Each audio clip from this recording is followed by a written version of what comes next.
Can you hear us when I talk?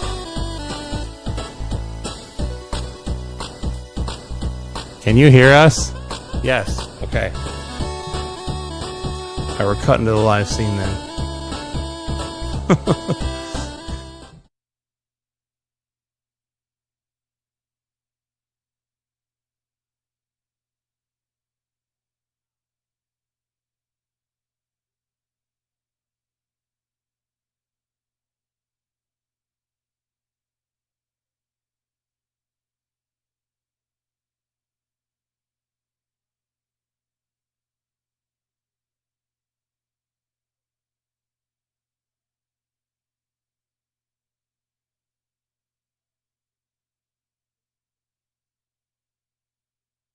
Yeah, it. Okay, so what is on this? It's fucking. Sorry. Okay, so I'm just gonna go to the live scene.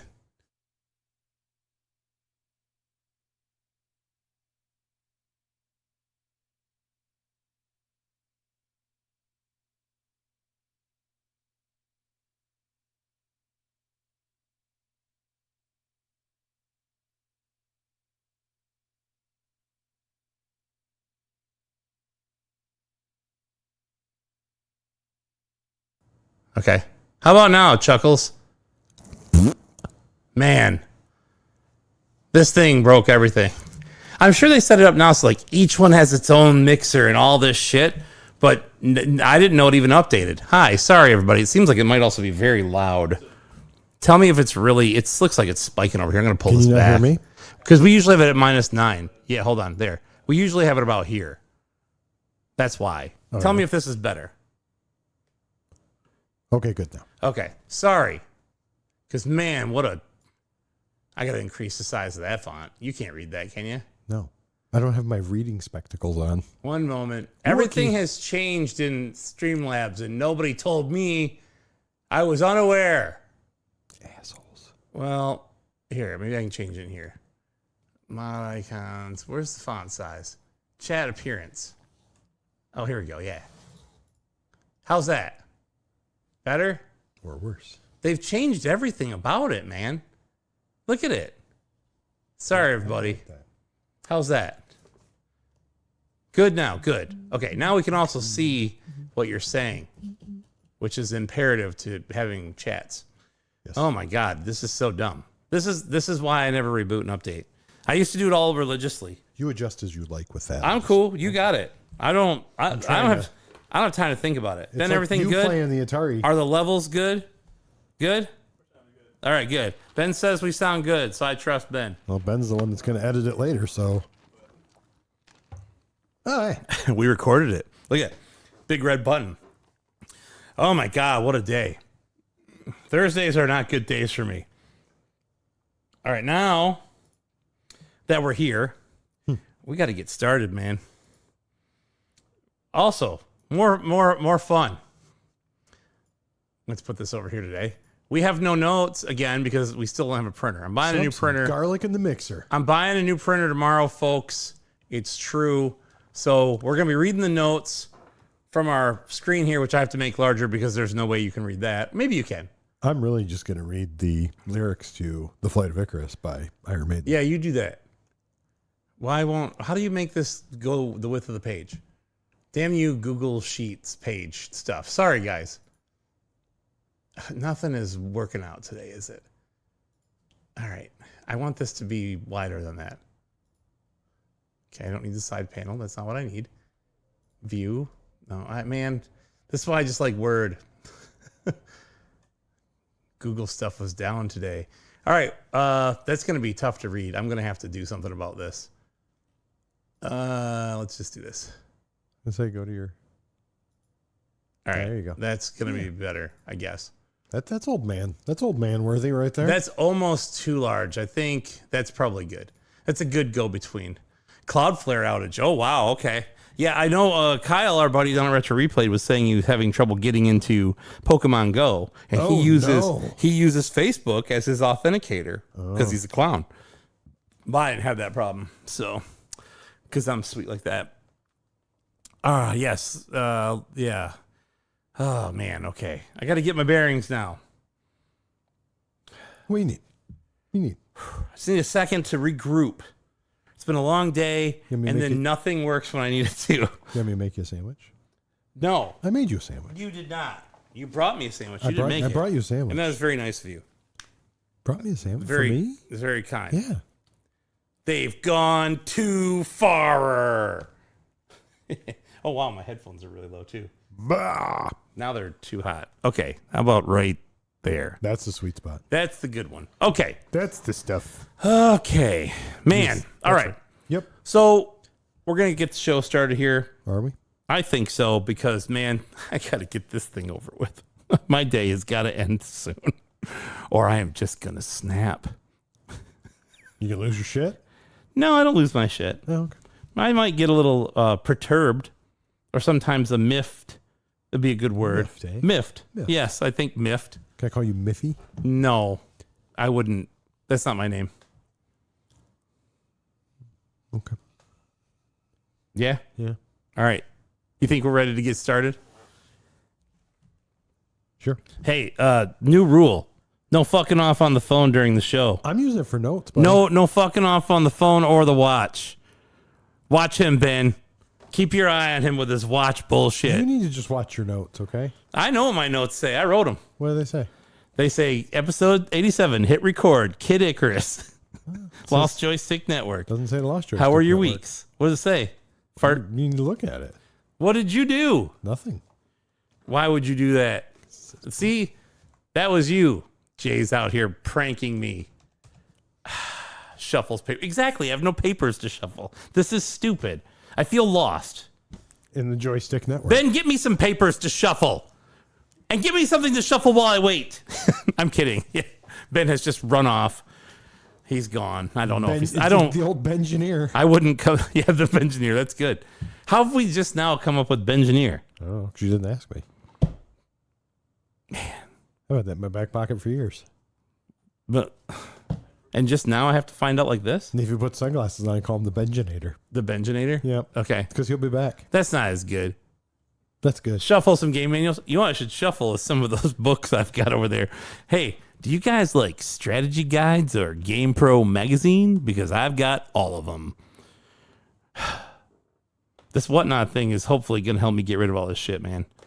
It's been good so far. I just got to cleanse. I cannot do it. I'm dying. Don't do it. Stop. Just getting us ready. Yeah. Anyway, I'm sure you have one or two manuals nearby. There's a stack of 40 of them right there. They're about, 10 feet from me at most. It's absolutely true. And, hey, Kaylin, Tiger Wolf, your DSI is en route, I should say, to you. I believe it is currently out of customs in Chicago. So, all right. Deep breath. I tried to help, but your anti-Canada shipping. I have no problem shipping to Canada. It's just everybody has to wait now. You know?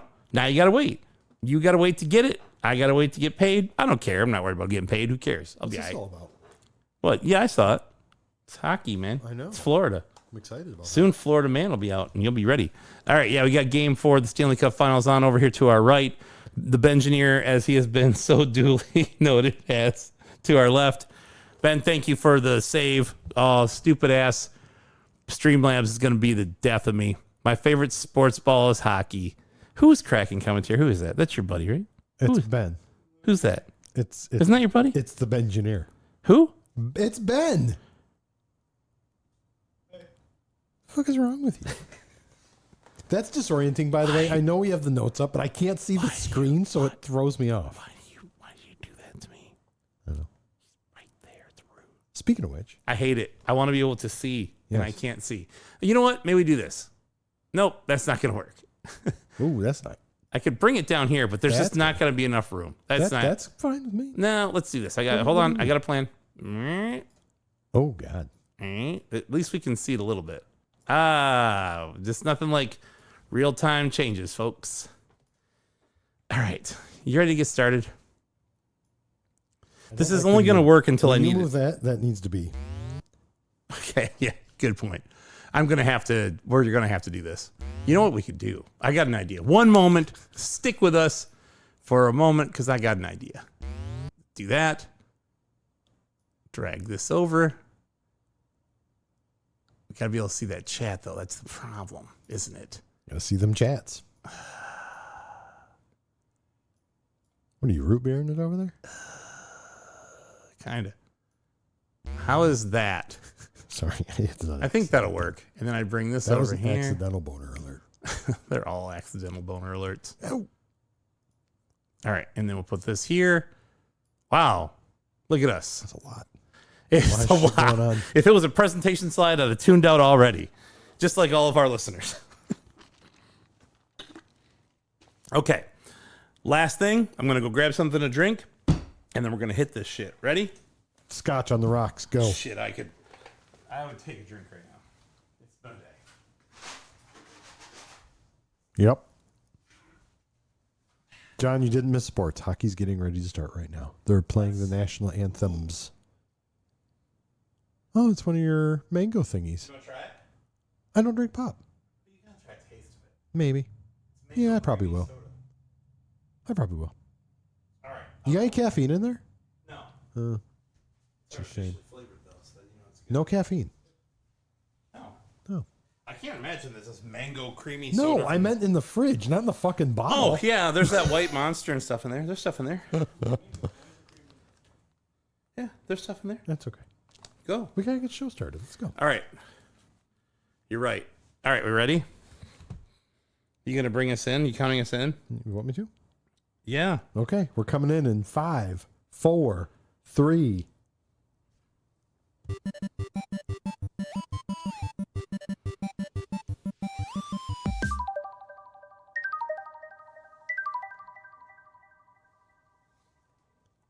no papers. Welcome back to the Lost Joystick Network, episode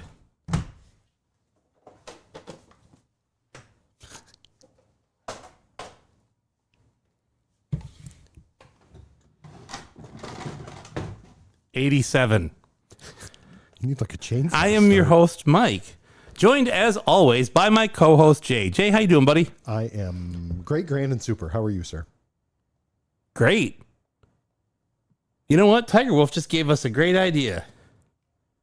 Why don't you have the hockey game on the TV so we can get in extra trouble? Let's try it. You're really trying to get us blacklisted on the old internet, aren't you? Yep, I'm doing my best. It's one way to not ever have to do the show again. Anyway, how you doing, buddy? I'm good. How are you? Good. Well, you talk to people while I figure this out. Why, he figures this out, he says. I got to talk to people. He puts me on the hot seat all the time. I really don't. It's not hard. If you guys are wondering where I'm just looking off into space talking, our engineer Benjamin is here, or the Bengineer, more aptly put. Swish. Yeah, he's the Bengineer. He's pretty smart.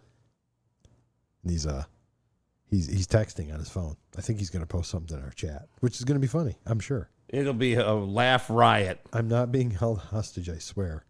Blink twice if you're in trouble. Yeah, if you're in Albuquerque. Bark twice if you're in Albuquerque. All right, hold on. Let's see what we got here. Is Ricky growing weed again? Blink twice if he is. I did it twice in case you didn't notice. Yeah. Hold on. Uh-oh. Here we go. Bang. I mean, we're not broadcasting hockey. I'm not broadcasting. I'm live streaming. I can't look. I have implied oral consent. I don't need to see scores. Okay, that's fine. There we go. All right, we did it. Game on. Game on. All right. So, Yeah. I know you've been talking to the people quite extensively about what you've been up to for the past few weeks. No, I was just talking to them about Ben. I haven't been up to much. Okay. I've been working. Okay. Other than that, I haven't really done much. I played a little bit of video games for the aforementioned video game for the show. Okay. Yeah. All right. Other than that, I really haven't done much. Cool. Yeah, it was pretty boring. All right. What about you? You do anything? Yeah. What's that, Chris? Nothing. Super inside joke. Only you and I. What? Yeah, exactly. only we know who Chris is. Yes. And we're not talking about you, Tiger Wolf. No. Or you, Clearvis. Wait, what? Yeah. Who? No. I talked to him yesterday. As a matter of fact, I want to say this. So it has been a busy couple of weeks, and It's kind of the end of an era. Hold on. Where is it? I don't know. I don't know what you're looking for. I don't know, man. I don't even really know what I'm looking for. Here, I'll just go with this word. Hold on. This music works for everything. Yeah, Brian Wilson died. That was sad. I don't think Michael Jackson. I don't think Smooth Criminal really works there. That's not what that was about. Oh, okay. It's the end of an era. Yesterday Was Tuesday, Wednesday. You never let me have the dramatic pause. I don't like you having a dramatic I don't pause. It want. makes me nervous. Ben, edit all this shit out. I go for a dramatic pause, and he has to talk in it, and I'm trying to like build to something, to say something with impact, and then he's like, "Well, it's yeah. Yesterday was Tuesday. It was the 11th of June, 2025." You know what I realized? Thanks for the logic.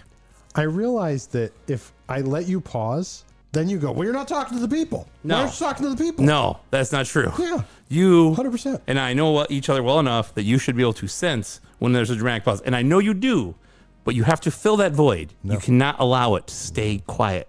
Okay, go ahead. I'll stay quiet. All right. It's the end of an era, Jay. Yesterday, Clearvis's package was delivered to him. Go? What? You're going the wrong way. I know what you're looking for. You should have been ready for this. I didn't know. Hold on. I'll say it again. You ready? Yeah. Hold on. Don't anything. Yesterday, Clearvis's package was delivered to him.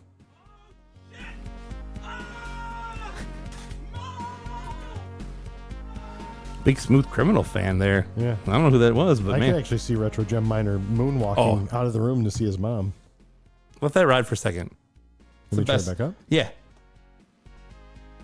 Might as well make sure we get struck down on every Let platform. it breathe. Let it breathe, man. The best Michael Jackson song ever written. In chiptune? Wasn't this the actual music from the Genesis? Anyway, okay, so yeah. One thing that we actually did do is is it done playing? Hold on. Now I gotta find the stupid button for it. There we go. Okay. I don't want it to keep playing when I turn it up. Clearvis got his package delivered. He's been waiting so long. He's been waiting a year. I think. It's been a while. A little more. More than a year. But whatever. We finally No, you didn't help at all. Thank you. This is the one time I'll 100% say there's no we in this. Yeah, no, you were unhelpful completely. Crack and hiss. I wish it was a 40. You and me both. And then tomorrow, Scott's package is going out, and then Johnny, I got to send him his manuals, which I've been kind of waiting on for other reasons.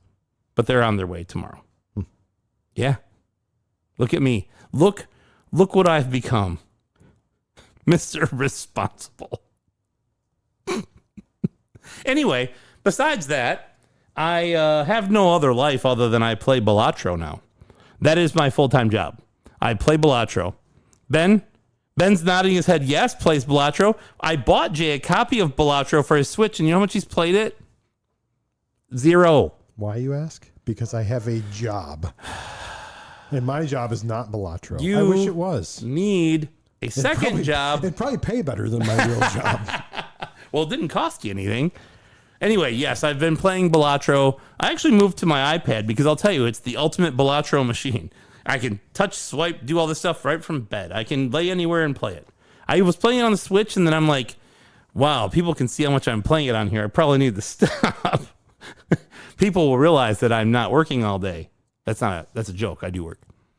But anyway, the B in job is for Balatro. J-O-B for Balatro. You know, it could be worse. It could be getting Balatro or getting a Switch 2 and spending an inordinate amount of money for it and then just playing Balatro. And then showing people that you played it for 447 hours. Yeah. What's wrong with that?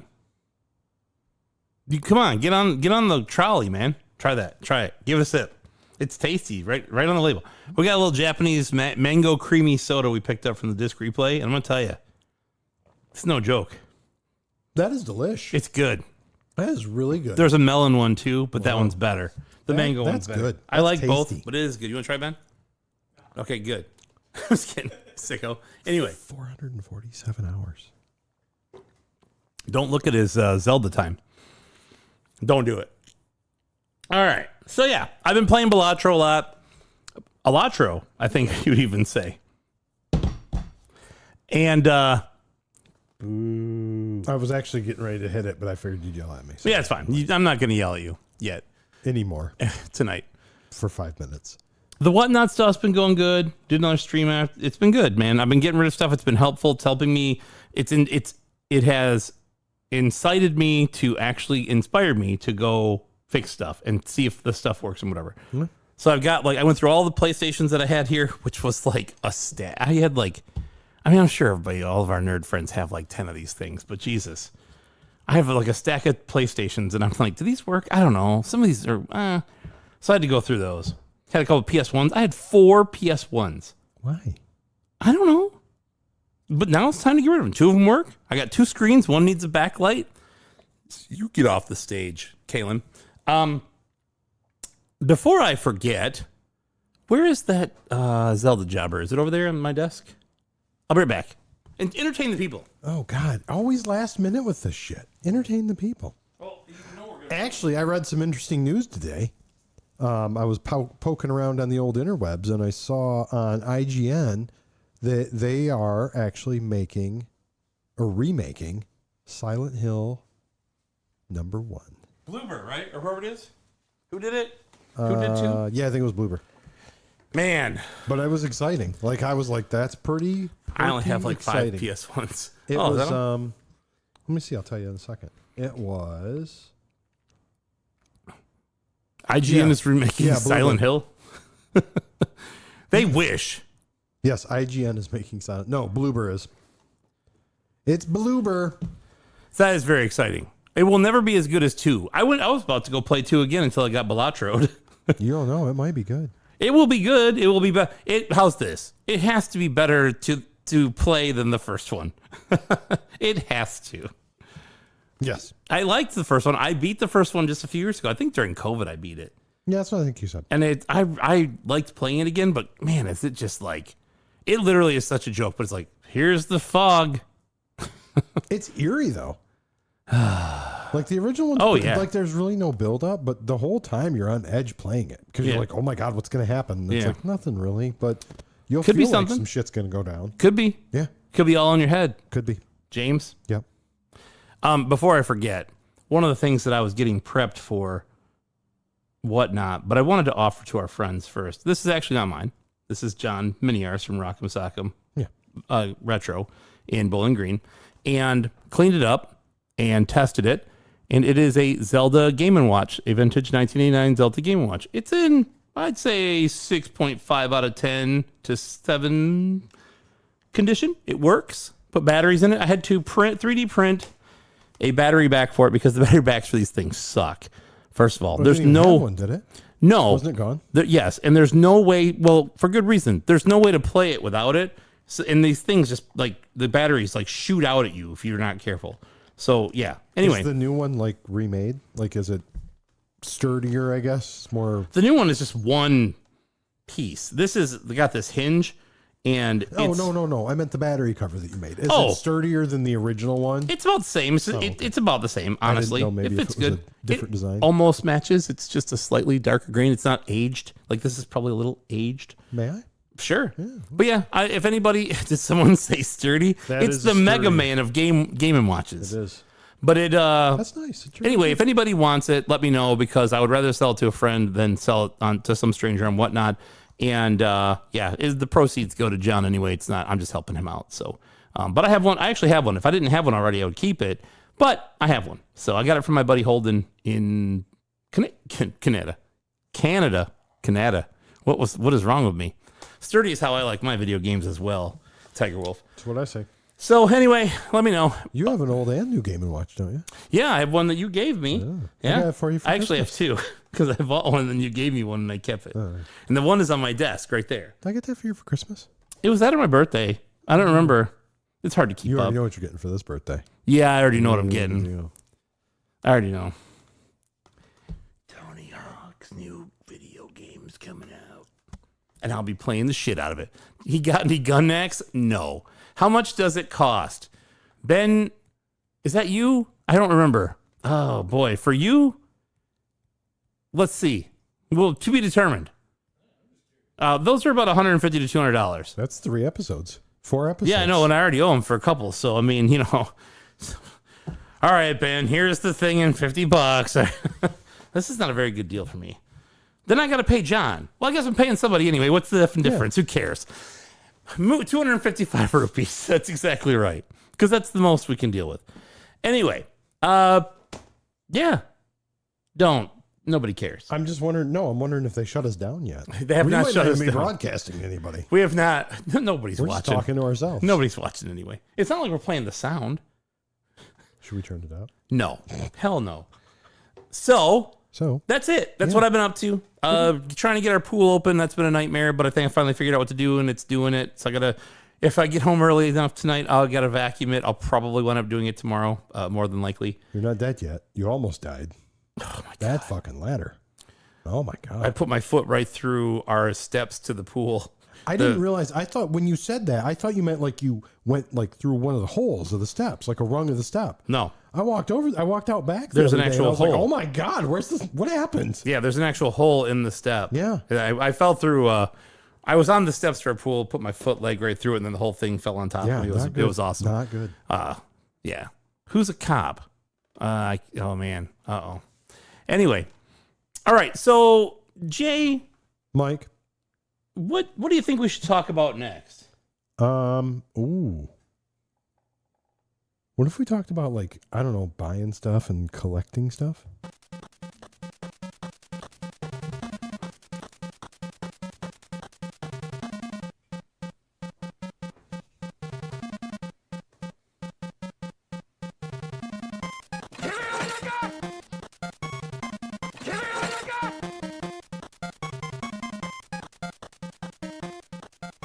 That was me doing all the robot, give me all you got. There was. He's like grabbing with his robot arms.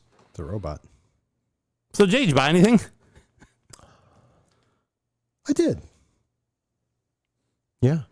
Actually, that's pretty common for me lately. Really? You notice that's pretty common. I'm kind of off the rails with this. This is whole the guy collecting who thing. every time you come over, hey, you know what we should do? We should go over to media and disc replay. Yeah, and then we maybe the other media. And we can stop by Kyle's. Yeah. Let's go to 4 fucking video game store because they're all within 15 minutes of our house. And they all have the same shit that they had last time, but maybe they have something new. They might. Maybe. And I missed out, remember? Sicko. That X3.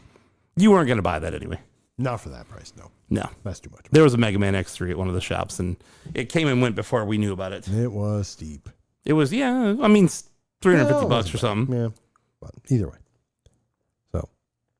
But yeah, I did get some things. I picked up a couple like shelfie games. Nothing too crazy for the Super Nintendo set. What number are you at? How many are you in? I want to say around 340, 350. Yeah, okay. So you still have quite a few to go. I still got about 370 to go, 80 to go. Let me ask you 90. this. What? You collecting any other sets or I was. what do you mean? So I got an early Father's Day present. I don't know if I want to know about this. Yeah. So last episode that we talked about on this show, I had gotten Atlantis, Yes. which brought it down to one game for my complete Yeah, Odyssey. because you had gotten Power Lords, Turtles, and Atlantis. Yes. And that left you a single game for theoretically the complete Odyssey 2 set. You are still lacking one thing, but it's actually a not- couple things, but, Yeah, I need the voice, of course. And then, Of course. for some reason, price charting has Commando Notoro, which is a Brazilian-only released Odyssey 2 game, but it's listed under the U.S. games. I don't know why. I don't know. But the last game I needed was Demon Attack. And I got an early Father's Day present. You helped Heather out a little bit with it, but she and McKenna got me Demon Attack for the Odyssey, which means my set is officially complete. I love trash. Wow. Wow. What? Demon Attack's a good game. Doesn't matter what Is system it? it's on. Is it? It is a good game. Is it good on the Odyssey too? It's the same as it is on the Intellivision or on the Atari. Is it? Yeah. Oh, I can't wait to play it. Well, we can play it whenever. I'll play that. I did play Power Lords the other day. Yeah, how'd that go? Ooh, that's a hot piece of trash. That Really? game sucks. Really? On the Odyssey 2? Yeah, it's not Man, the Odyssey 2 port of Power Lords is not good. good. I don't think there's many other ports of that game. Also, let's take some time to congratulate our friend. Nice job. You completed the set. Seriously. I don't like the sarcasm. There's no sarcasm here. I'm dead serious. I'm taking Kalen and Congratulations. Drew's thank yous. No, it's good. It is. All right. I'm happy for you. Like every time I look over to Ben, he goes like this. He goes, I don't know. I was not looking at me. Yeah. I'm seriously happy for you. Oh, well, thank you. It's hard to accomplish something like that. Yeah. Although, I mean, honestly, it's not like the tallest hill to climb, but it's still not the easiest hill to climb. That stuff's hard to find. Power Lords is a good flight of stairs for a fat guy. I mean, that's Yeah, I'm just saying. it's a good job. That can take the wind out. I mean, who else has an Odyssey 2 set? What kind of deranged idiots would have an Odyssey 2 set? Do you know anybody else that would have one? Yeah, Scott. Yeah, Scott. Pretty sure Tyler has one. Yeah, okay. I don't know anybody else. I think that's it. See? It is an accomplishment. Us Boomer collectors got to stick together. Man, That's right. you and I don't want to get off on a tangent too far before we get into this episode. Yeah. But we were having a in-depth conversation about that as we trolled around Utica or wherever we were that day. Right? Yeah. And I was talking about how, like, it's funny because on the Collector's Quest, they started to talk about graded games and how there's not enough sealed games to go around. And there's this low population of them, especially compared to other modern collectibles. Holy cow. It's like a 0.1% ratio, right? And that in our hobby is really still pretty much in its infancy. And it's not a huge hobby. Like you can just tell, like I said, when I go to like a baseball card show, there's so many people there and I'm like, man, I couldn't imagine this kind of traffic and this at a video game show, right? Like a standard, like in the mall for every month video game show. And it's interesting because they were talking about how people aren't going to buy like graded loose games and they aren't going to do that kind of stuff. And I kind of disagree because I'm starting to understand. Well, not understand. It starts to settle in that these things are no longer like when you grade a game, it loses its utility. But the truth of the matter is that to 99.999% of this country and world, the utility is basically gone already. Having the means to play a Nintendo game nowadays, you know, you have to jump through a lot of hoops to do it. It's not something that like, Ben, how old are you? 24. Ben, have you ever lived in a house that didn't have a flat screen TV? Okay. How long? At what age did you guys get rid of the CRT TVs or did no longer use it as your primary method of consuming television? Wow, you guys hung on way too long. You're not helping my argument at all, Ben. That was still over a decade ago, though, folks. My point is, people of Ben's age, or anyway, are growing up in homes without that stuff. Yeah. No means to play that stuff. So the utility of a game like Super Mario Brothers is eroding. And at some point, it's just going to become a collectible. It will always have you'll always be able to play it. But anyway, tangent for another day. Well, that and a lot of times, too, where people are emulating nowadays. Because then you can play. Or playing it through your Switch. Yes. Or playing it on wherever. There are legal ways to go play Super Mario Brothers that do not require a CRT television, a composite input, output, and an actual Nintendo deck that may or may not work.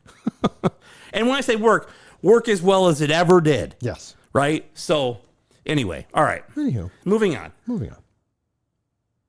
Did you buy anything else? You completed your Odyssey set. Congratulations, and I mean that sincerely. Thank you. I don't think so. Okay. Trying to think if I did. I'm pretty sure I didn't. All right. Like I said, I got a couple of the cheapy games for Yeah. the old set, but nothing of note. You're just accruing. Yeah. We need a counter. We actually need a counter for your Super Nintendo set. We can keep track and watch the number dwindle down. It's going to take a while. But it doesn't matter. Can you make one of those, like the little thermometer thing you just see on like when Saved by the Bell was trying to raise money for like sure. school We could put one on the They back. had the thermometer Yeah. and they'd move it up. It's they would color it in red. Yeah. Yeah, we could do that. I like this idea. Could you 3D print one of those?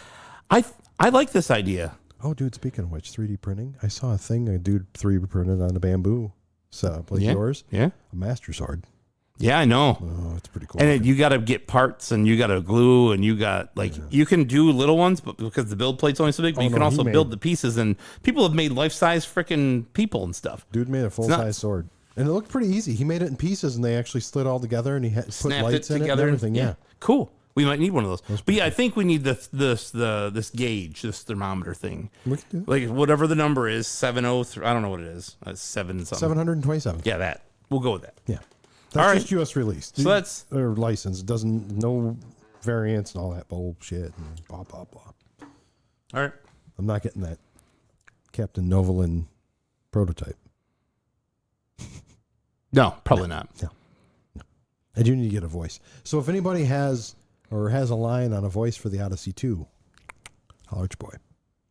Would like it inbox. Actually, that's a great idea. What John just said. Should do a special episode to raise funds for it. For my Super Nintendo set or for the voice?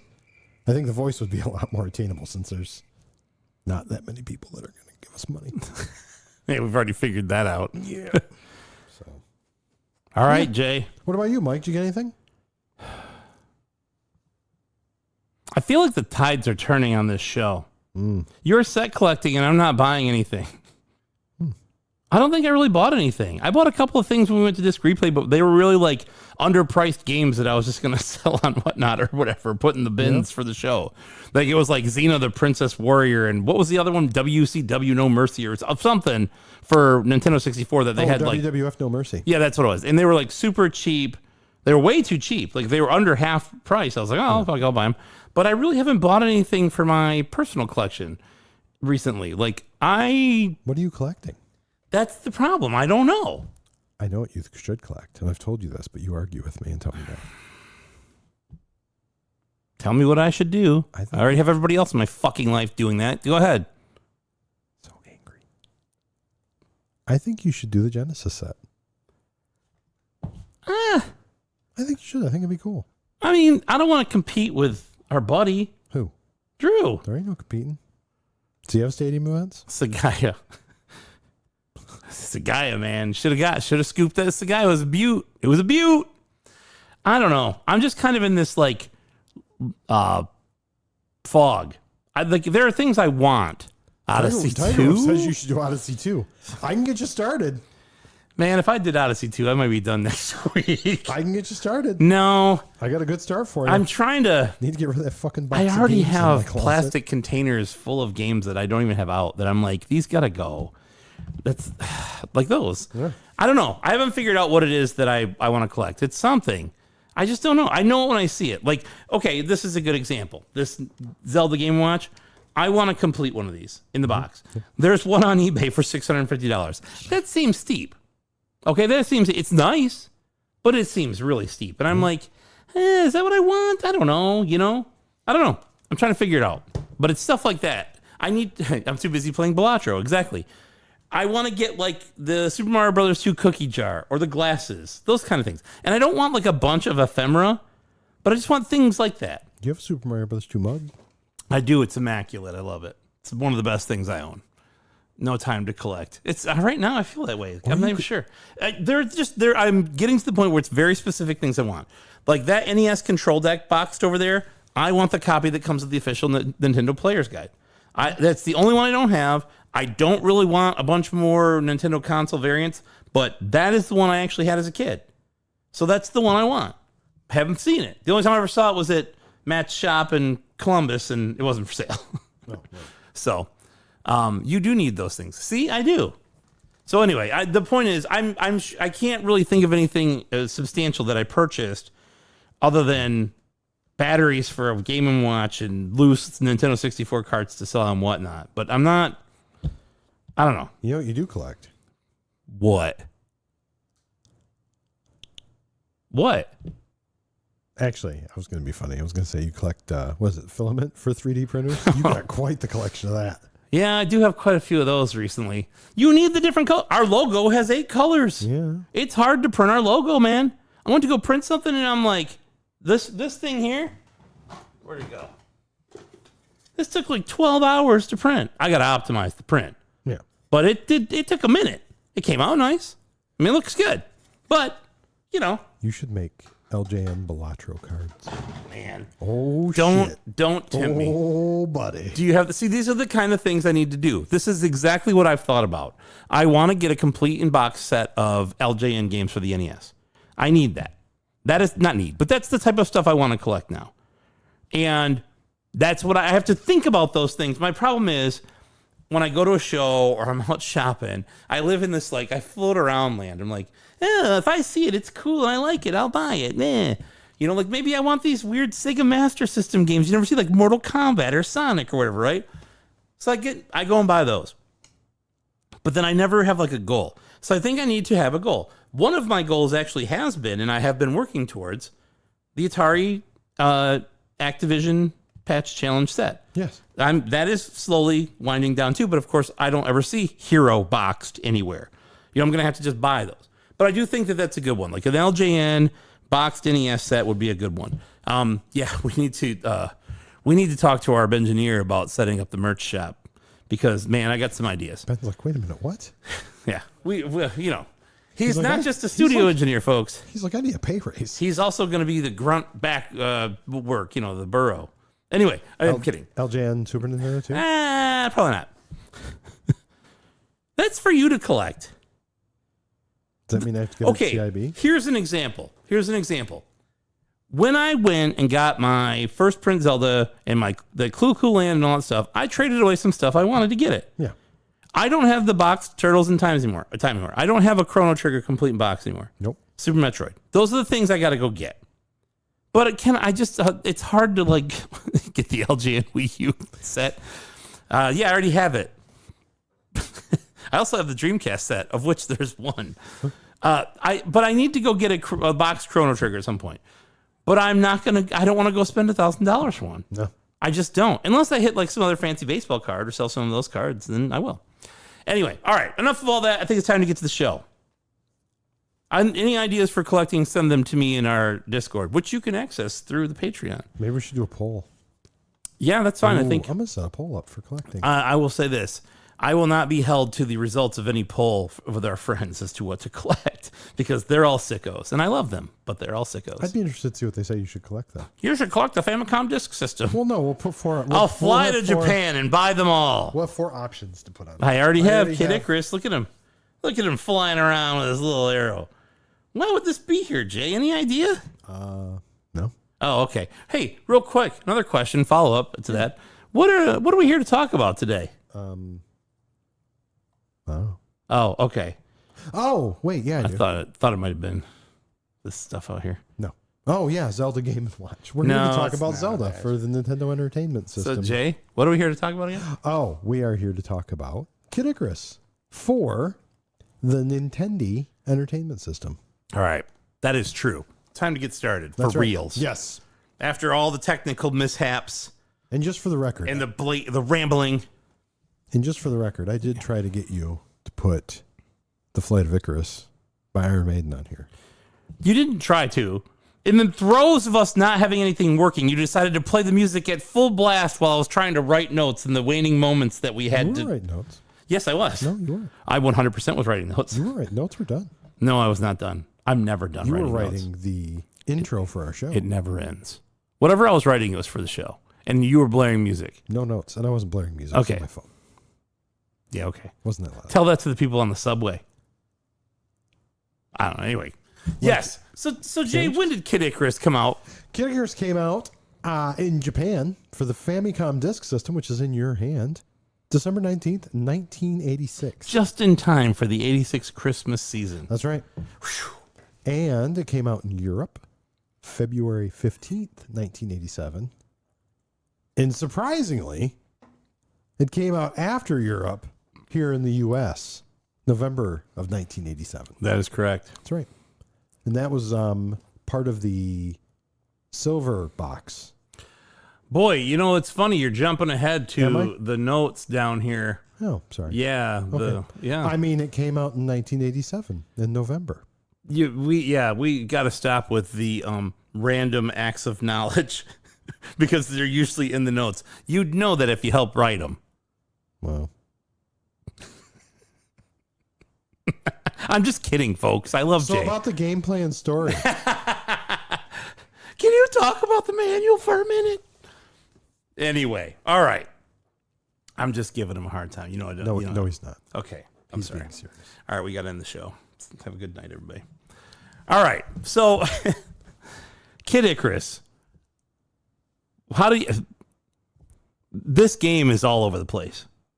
Okay, and I mean that it is a horizontal platformer, and then it is a vertical platformer, then it is a dungeon kind of adventure-y platformer, which is still horizontal, right?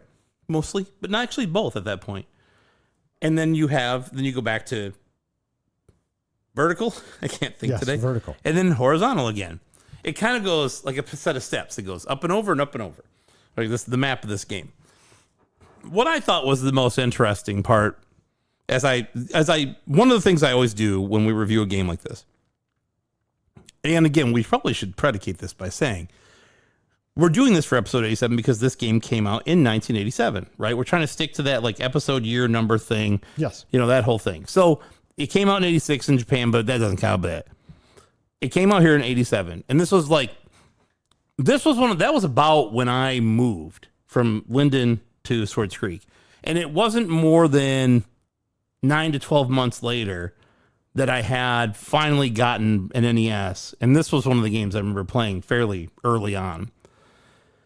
And man, oh man, one of the things I always do when I do a show like this and I start to write notes is I'll go through the manual. And we never had them, right? Did you ever have the manuals to the games when you were a kid very often? No. Only once I hit like my late teens, early 20s did I start to care about that stuff. And then I still wasn't even reading it. I was only putting it in a box or keeping it or whatever. I was going to say, I think even when I was younger, I had them, but I just threw them in a box. Yeah. Well, let me tell you, this manual is rife with details. Holy cow. I'm going to read you the tale of Kid Icarus. And this is in the NES manual. Mind you, an NES manual is what? 3.5 by 4.5 inches wide or something like that? It's not that big, okay? This is pages in this manual. I'm going to read you the tale of Kid Icarus and give you guys an idea of what we're dealing with this game. What you got going over there? You reading the? Yeah, I'm reading the notes. Yeah, I can't read that. It's to say it looks like this. Yeah. I'm sorry. It just looked like I was glad it wasn't a text from your wife because that would have meant you were in big trouble. Yeah, why I was that'd asking. be a long text. There's a lot going on there. Okay, the tale of Kid Icarus. Let us go back to the distant past to an age when the gods and man lived together in harmony. There was once a kingdom called Angel Land. This kingdom was ruled by two beautiful goddesses, Palutena. And I'm saying that right? Palutena? Anybody? Yeah, I probably called it Palutena. I don't know. It looks like I butcher every name. Palutena. Yeah, Jay and Mike. Yeah, the two princesses, the two beautiful goddesses, Jay and Mike. Yes. We ruled Angel Land. That sounds better. Yeah, let's go with that. Okay, well, I'm Palutena. All right, okay. Because the other one's no good. Anyway, also, we're going to go with Palutena. If that's wrong, somebody tell me. Okay. The kingdom was ruled by two beautiful goddesses, Palutena, who administered light, and Medusa, who ruled darkness. Palutena lived in the palace in the sky and administered light so that man could live in happiness. And bathed in this light, man grew food and lived in peace. However, Medusa, the goddess of darkness, was different. Medusa hated mankind. She took great pleasure in drying up the crops that man took great pains to grow and turning people into stone statues. In her anger, Palutena changed Medusa into an ugly monster and banished her to the deep, dark underworld. For being changed into this ugly monster and forced to live in the underworld, Medusa promised to take over the palace in the sky where Palutena lived. So great was Medusa's anger that she joined forces with the monsters and evil spirits of the underworld, and Medusa's army soon began to surpass Palutena's army in strength. Soon a war between Palutena and Medusa began. Medusa led a surprise attack on Palutena's army, which could barely fend off the attack. One thing I noticed as I typed this out, because I laboriously typed this out from the manual. All that we're about halfway through, by the way, folks. They use the words, the names, Palutena and Medusa constantly. It is as if they do not believe in pronouns or in any way, because it's never she or they or them. It's always Palutena and Medusa, and it's constant. But here we go. Back to it. Palutena's army suffered major losses and was heavily defeated in the final battle. What's more, Medusa's army took the 3 sacred treasures, the mirror shield, the arrow of light, and the wings of Pegasus, away from them. Almost all of the warriors in Palutena's army were turned into stone statues, and Palutena herself was imprisoned deep in the palace in the sky. Now that seems like an oxymoron to me. Deep in the palace in the sky? Deep seems like, to me, that's like underground. Like, is there a basement to the palace in the sky? It sounds like some weird Jefferson Airplane song from the 70s. Yeah. Palutena in the sky. Yeah. In the dungeons with the... But yeah, that doesn't make any sense. Yeah, it doesn't make any sense. Okay, I just want to make sure it wasn't just me. All right. The peaceful realm of Angel Land came to be inhabited by foul and terrible monsters and was turned into a land of darkness ruled by the wicked Medusa. Locked in the depths of the palace in the sky, Palutena's strength was drained to its last. I don't know what that means. As a last resort, she sought the help of the angel youth Pit, who was being held prisoner locked in a deep dungeon in the underworld. Now, she's like, hey, I need some help. Let me find another prisoner somewhere completely different, 4 layers away. I'll channel them. Right? Nothing to it. Pitt was a valiant warrior who used to be in charge of Palutena's personal bodyguards. Well, he didn't do a very good fucking job, did he? No. Armed with a bow and arrow brought to him through Palutena's magical strength, Pitt attempted to escape from the underworld. The guard this time was low in number as Medusa's army had advanced to the palace in the sky. Pitt succeeded in his escape and set out on his long adventure to rescue Palutena. Yet to defeat Medusa, he had to get the 3 sacred treasures. Will Pitt be able to restore Palutena's light and return it to the Angel Land? Only you can answer that question. I'm going to say sure. You didn't mean me specifically. That is a long story in a manual. It was like 6 pages. Palutena. Okay, whatever. That's good enough. Cool. All right. Spoiler alert. Yes, says John. Okay. So, Pitt is now tasked with traversing the underworld, which is you're going up from, right? You're scrolling up. And it has that whole gameplay mechanic where if you scroll up too far and then you jump off a ledge, you die. As if the things under you have disappeared permanently. Oh, they're gone. They're gone forever, folks. So he's got to go up to up the underworld, over the overworld, right? He's going to go left to right, a little platforming, up to the sky world, and then over to the palace in the sky. And while he does that, he's got to go. There's fortresses in each of these, right? And each of the fortresses has, what do they call them? Gatekeepers. Mm-hmm. You know, there's 3 gatekeepers, and then there's Medusa. So the underworld gatekeeper is Twin Bellows, which is the what the hell is that thing? Remember it? It's got the wolf head and it's shooting fireballs at you. Oh yeah, right? yeah. Okay. Then there's Hedra, which is the dragon that bounces. That thing's so easy to beat, man. Okay, these are the gatekeepers. Pandora, which is this weird like cloud-looking thing that blows bubbles at you, and then Medusa, who is just like a big scary head with snakes coming out of her hair that you shoot at the end. Okay. That's kind of it. Like it's a vertical and side-scrolling platformer that was originally, and we'll talk about this a little bit more, it was originally supposed to be an action adventure game. You do character building a little bit. right? And we'll talk about that, like the life system. You have a segmented life system. You have this little square, right? That's your life system. And as I understand it, you can get up to 5 of those squares or something like that. I think it's 5 or 7, I don't remember. But each of them has like 8 hit points except the first one. Yes. The first one has 7. The rest have 8. Okay. Can I ask you a question? Sure. Just because I'll forget if I don't ask now. You brought up when you do the scrolling, and say there's a platform on the screen, you scroll to where the platform is no longer visible, and you fall literally where that platform is, you die. Because it's not on the screen anymore, so it's just an empty cavernous area. Right. Which you have wings, so that still doesn't make any sense to me. Either way, I digress. And you said it's very frustrating. So only game I can think of off the top of my head is Donkey Kong Jr. Yes. You know in Donkey Kong Jr., if you fall, so say you have a platform and then there's another platform just below it, and you miss that platform and fall to the next one down, which is a millimeter on the screen, you die. Yeah.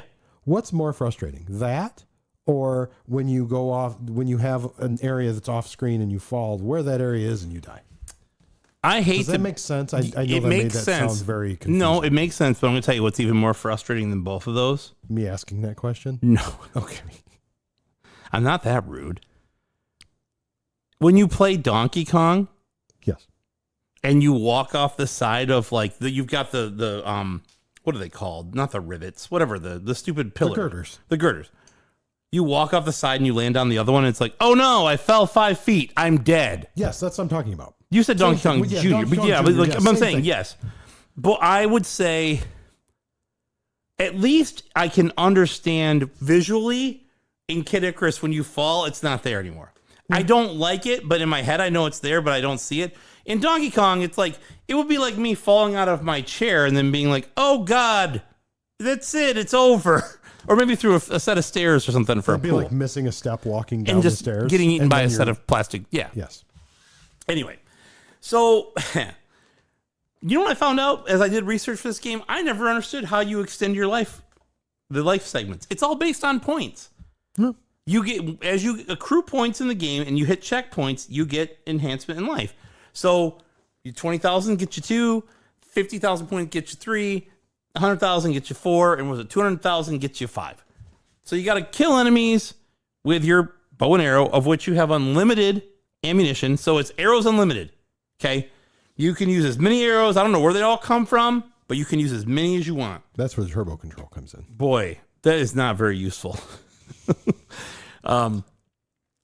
The arrows themselves can be powered up, so you get those through. I find like you find like these kind gods as you go across. Like you in this game, you're going up or you're going over. You're fighting these enemies. Sometimes they come from under your feet. Sometimes they come down. Whatever it is. But there are doors you can go in. Yes. And sometimes there are like treasure rooms where there's like, what is it, 8 little chests that you can shoot with your arrow that have the question marks. I think it's 8. It's 8 or 9. I can't 4, remember off the top of my head. 3, and 1 in the middle, right? Because you don't have Oh, the yeah, one where because you walk then in. there's the door, yeah. And if you shoot the wrong one, what is it? You get the little... The dude comes out. He has a name. The Grim Reaper. Yeah, the little dude that floats after you there. But anyway, there's those. But one of the rooms you could wind up going in is this god room. Like this kind god will like, hey, Link, here's a new upgrade for your arrow. You've been really getting after it, you know. Do you mean pet? Yeah, but he said the Link he said Zelda, and I got Link in my head. So sorry, I saw Zelda on the screen. It's the link turd. It'll get you every time. Yeah, it'll link there. But anyway, so here you go, Pit. You know, you got to upgrade. Now there's 4 upgrades for your arrow. You have a standard, and then it goes. There's 4 additional, so you can have up to 5. Whatever their strength meter is 5, right? So it goes from bronze to silver to gold to the sacred arrows, right? And as they increase in level, they become more potent. They take more hit points. So. And they shoot farther, don't they? No, you don't get that until you get one of the. That's when you go do the training stuff. You know, you go into the room. It's like, hey, can you endure this training? And it's like all these like weird, like I don't know. It feels like the things that Superman, the Zod, and those guys are flying around in Superman 2. It's like these weird plates that are just rotating, and you got to shoot them and avoid them. You don't have to shoot any of them. You can just avoid them. But then you finish that training, and that's when they give you that. The guy gives you an option. Do you want to upgrade your? You can add fire to your arrow, right? These are the big upgrades. You can get fire to your arrow. You can get the sacred bow, which allows you to shoot faster and all the way across the screen, because originally when you shoot, your arrow only goes about, maybe a quarter of the screen or something like that. And then the protective crystal, which is this thing that rotate, these two crystals that rotate around you. So when you're walking, like enemies can run into them and it will kill them. And you could like have an enemy below you and it would hit them and that kind of stuff. Anyway, and then the money system of the game is hearts. So every time that you kill an enemy or whatever it is, you get, that's kind of your reward, and that's what you use to buy the things that you need to succeed and power up. So there are small hearts, which are worth 1. There are large hearts, which are worth 10, and then there are half large hearts, which are, guess how much those are worth? 5. Correct. And like I said, you use those to buy things in the shops. There are 2 different types of shops, really. There's the standard shopkeeper, and then there's the black marketeer. Oh. The black marketeer sells things at an inordinately high price.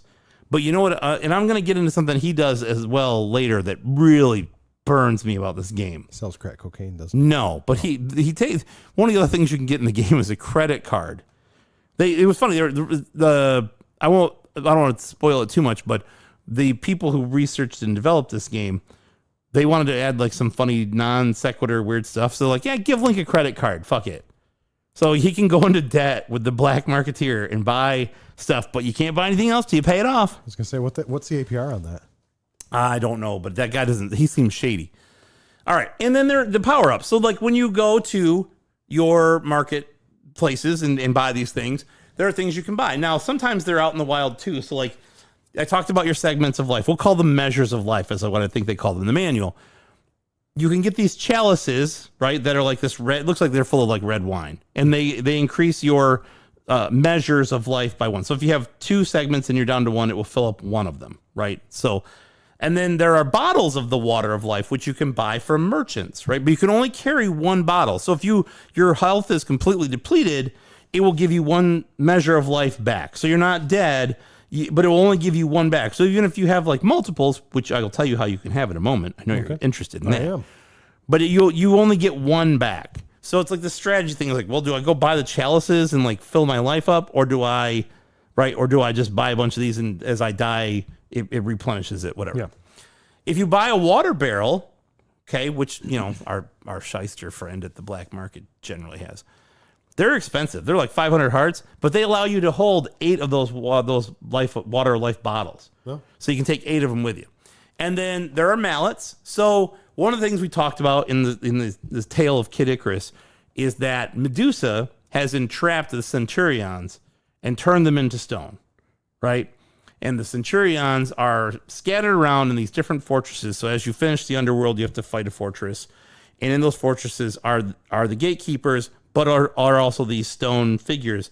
These mallets will free them, and then they will help you fight the gatekeepers when you meet them. So it's like, all right, time to fight this stupid-ass pussy dragon who's horrible. And these guys just fly down, and they just get wasted left and right, man. They're the worst.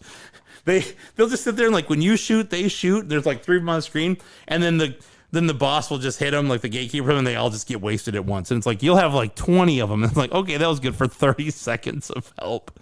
Anyway, but these mallets free the Centurion. You keep a track of them. They fly off, and then when it's time to fight the gatekeeper, they all converge 3 at a time to help you. Which I'm like, why not all of you at once? I understand why. One of things this game suffers from is slowdown.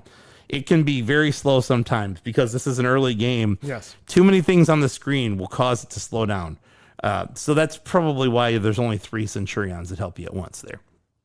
And then there's the angel wing. You mentioned it before. Pit has wings. Yes. He is an angel. He lives in angel world. But apparently, if he falls into these fake death traps that actually have ground under them probably, he won't fly back. He'll like, even though he has wings, unless he has the angel wings, which is actually a feather you can purchase from the shop. And it has a one-time use and it has an expiration time. It's like almost like invincibility when you get it. So like, okay, you've got this long to get to a place where, because if you don't get back up underneath solid ground, you'll fall again and die if you don't have another arrow.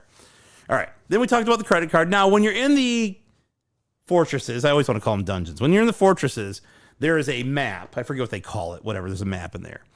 But you can't see where you've been or where you are on the map unless you purchase the flaming torch, which shows you your location, and the pencil, which keeps track of where you've been. Which is so lame to me. It's like, here's the map. Oh, by the way, there's 2 more pieces you got to buy, and that's going to cost you about $3, buddy. So, all right. You can get that credit card. What's the APR on that card? Yeah, it's not good. So here, again, I grabbed a couple pages from the manual. No one can see these, but again, it's the up and over and up and over. So you go up the overworld, over the sky world, up the underworld, over the sky world. Right? You're getting to whatever. That's how the game kind of works. And on the way, you fight the gatekeepers. Okay, now the last thing I'm going to say about this game from a gameplay perspective. There are a lot of different types of enemies. I mean, how many different types of enemies are there in this game? 30? Yeah, there's so probably many. I know. There's floaty eye guy. There's snake dudes that drop from the ceiling. There's all these enemies. And Groucho Marx face. Yep, there's the Groucho Marx face that has the mustache that flies around. There's like silver balls that get you. There's tons. But I want to talk about 2 in particular. The ground turd?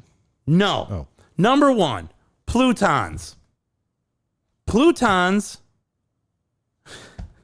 Does anybody know who the Plutons are? I'm going to give people a few seconds, and then I'm going to talk about it. I know, but I don't want to. Well, it's right there in front of you. Right No, I mean, yeah, you should know. Yeah. Okay. Hi, all. I never played Kid Icarus. Thank you, saving the project. No problem. So it's Mikan's dog. No.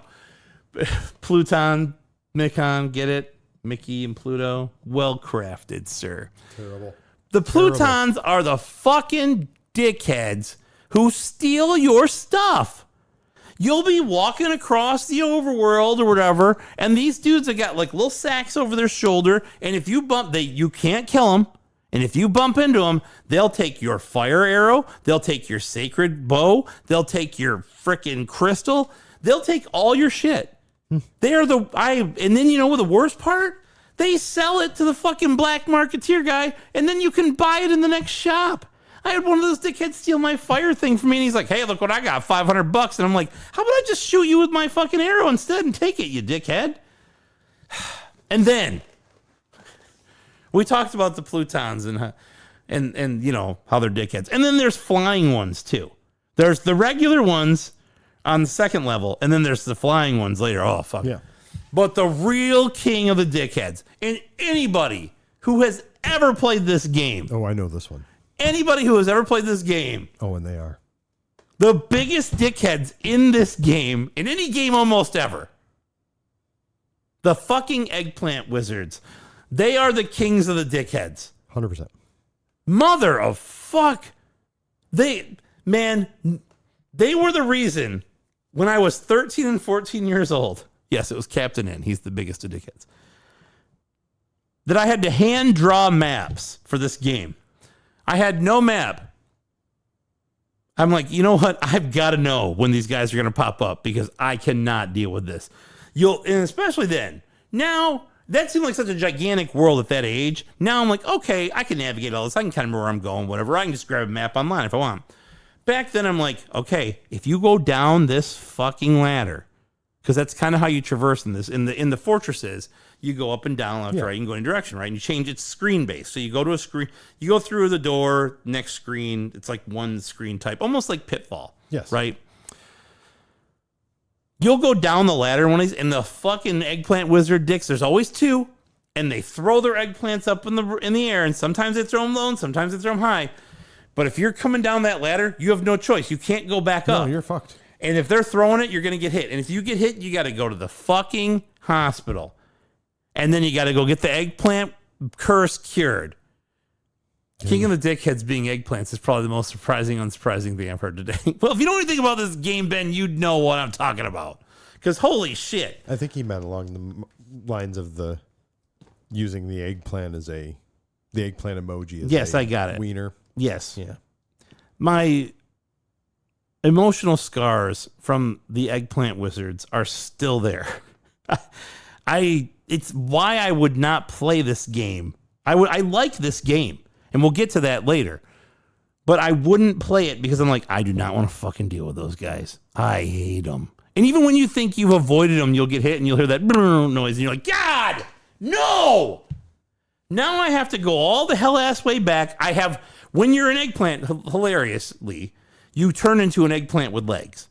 They hit you with this eggplant. They're these two eggplant dudes. They're purple. Their heads are basically eggplants. They're smiling at you. They got staffs, and they throw these things in the air. If they hit you, you turn into an eggplant with legs, and you have no means to defend yourself. Nope. So now, not only can I not go anywhere or do anything, I've got to go back to the hospital, and all the way there, I'm completely unarmed. There's nothing I've got to hope that I have enough health to make it.